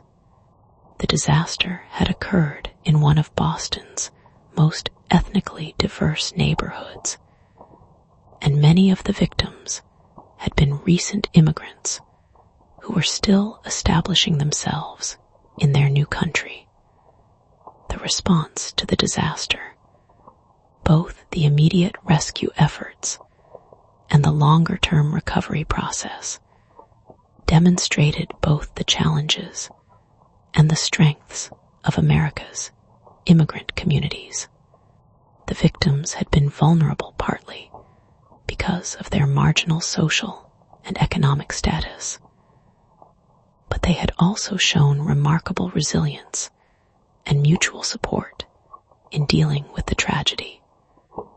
This aspect of the story resonated with later generations of immigrants and their descendants, who saw in the Molasses flood a reflection of their own experiences with discrimination, economic hardship, and community solidarity. The disaster became part of the larger story of how immigrant communities had contributed to American society despite facing significant obstacles and prejudice. The Molasses flood also influenced American popular culture in ways that extended far beyond its immediate historical significance. The disaster appeared in novels, poems, songs, and eventually movies and television shows. It became one of those historical events that captured the public imagination because of its combination of tragedy, absurdity, and deeper meaning. The cultural representations of the Molasses flood often used the disaster as a metaphor for broader themes about American society. The dangers of unchecked capitalism, the importance of community solidarity, the resilience of ordinary people in the face of extraordinary circumstances. These themes proved to be enduringly relevant, which helped explain why the story continued to resonate with audiences decades after the original event. The disaster also became a subject of academic study in fields ranging from engineering to history to sociology. Scholars used the Molasses flood as a case study for understanding how technological disasters occur, how communities respond to crises, and how societies learn from catastrophic events. This academic interest in the disaster helped ensure that the lessons learned from the Molasses flood were preserved and transmitted to new generations. Engineering students learned about the technical causes of the disaster. History students studied its social and political implications. And sociology students examined its impact on community development and social cohesion. The interdisciplinary nature of this scholarship reflected the complexity of the disaster itself, which had technical, social, economic, political, and cultural dimensions that could not be understood through any single analytical framework. The Molasses flood became a model for the kind of comprehensive, interdisciplinary analysis that was necessary to understand complex technological disasters. As we near the end of our long journey through this story, it's worth reflecting on what the Great Molasses Flood can teach us about our own time and our own challenges. We live in an era of rapid technological change, global economic integration, and environmental crisis. An era in which the decisions made by corporations and governments can have consequences that affect millions of people around the world. The Molasses flood reminds us that the choices we make about safety, regulation, and corporate responsibility are not abstract policy questions. They are decisions about whether people live or die, about whether communities thrive or suffer, about what kind of society we want to create for future generations. The disaster also reminds us of the importance of community solidarity and mutual support in times of crisis. The people of Boston's North End were able to survive and recover from the Molasses flood, not just because of government assistance or corporate compensation, but because They came together to help each other, to share resources and expertise, and to rebuild their community on a stronger foundation. These lessons are as relevant today as they were in 1919. We face new kinds of technological risks, from climate change to artificial intelligence to genetic engineering, that require the same kind of careful attention to safety and social responsibility that should have been applied to the Molasses tank. We live in communities that may be very different from the North End of a century ago, but that still depend on the willingness of neighbors to help each other in times of need. The story of the Great Molasses Flood is ultimately a story about human nature, about our capacity for both negligence and heroism, about our ability to learn from disaster and build something better from the ruins of what came before. It is a story that reminds us that we are all connected, that the decisions made by some of us affect all of us, and that we have both the opportunity and the responsibility to create a safer, more just, and more compassionate world.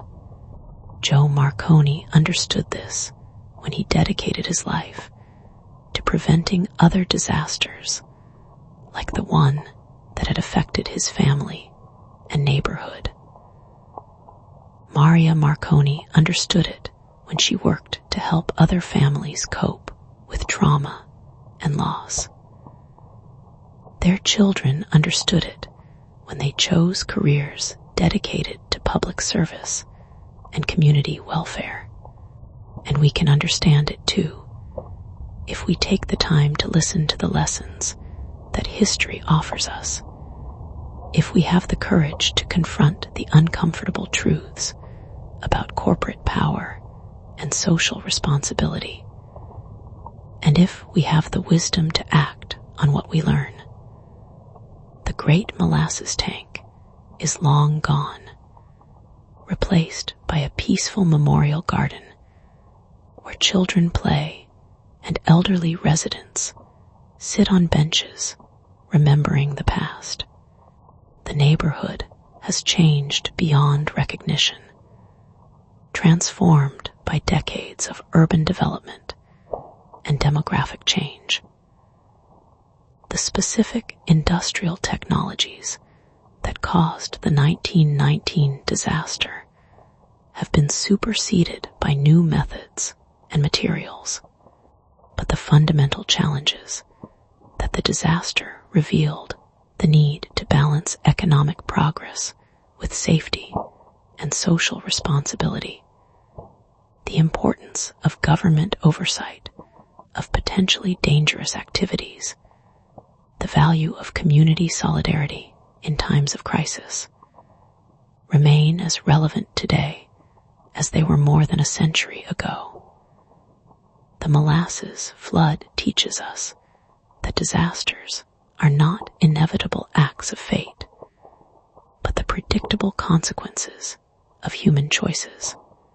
When we choose to prioritize short-term profits over long-term safety, when we choose to ignore warning signs that are inconvenient to acknowledge, when we choose to let others bear the consequences of risks that we have created, we are setting the stage for tragedy. But the flood also teaches us that we have the power to make different choices, to build systems and institutions that protect rather than endanger, to create communities that care for all their members rather than sacrificing some for the benefit of others. The sweet, sticky substance that flowed through the streets of Boston on that January morning in 1919 has long since been washed away by countless rains and snows. But the lessons it taught, the changes it prompted, and the community solidarity it inspired remain as lasting monuments to the people who died and the people who survived. In the end, the Great Molasses Flood was both a tragedy and a teacher. It took 21 lives and destroyed a neighborhood, but it also showed a community and a nation what was possible when people came together to demand better from their institutions and from themselves. The children who play in the memorial garden today, who learn about the disaster in their schools, and who benefit from the safety regulations that were established in its aftermath, are the inheritors of that legacy. They live in a world that is safer, more regulated, and more conscious of the need to protect vulnerable communities from industrial hazards. But they also live in a world that faces new challenges and new risks that will require the same kind of courage, wisdom, and community solidarity that the survivors of the Molasses Flood demonstrated more than a century ago. And so the story continues, not just as history, but as a guide for the future, a reminder that every generation has the opportunity and the responsibility to learn from the past and to build something better for those who will come after. The Great Molasses Tank exploded on January 15, 1919, releasing 2.3 million gallons of molasses into the streets of Boston's North End. 21 people died, and 150 were injured. The cleanup took months, the legal battles took years, and the lessons learned have lasted for more than a century. But the real legacy of the Great Molasses Flood is not found in statistics or legal precedents or engineering principles, important as these may be. The real legacy is found in the understanding that we are all connected, that we all have both the power and the responsibility to protect each other, and that even in our darkest moments, we have the capacity to come together and create something better than what came before. That understanding, sweet as molasses and enduring as steel, is the gift that the victims and survivors of the Great Molasses Flood have given to all of us. It is up to us to make sure that their sacrifice was not in vain, and that the lessons they taught us continue to guide us as we face the challenges and opportunities of our own time. And with that knowledge, we can let this extraordinary tale settle into memory, a reminder that even in our strangest and most difficult moments, we are capable of rising to meet whatever challenges await us. The molasses has long since been washed away, but the lessons it taught remain, as sweet and enduring as the community that learned them sleep well, knowing that in every neighborhood, in every crisis, there are helpers. There are always helpers, and there is always hope for something better tomorrow. # the silent summer. A tale of the Great Molasses Flood,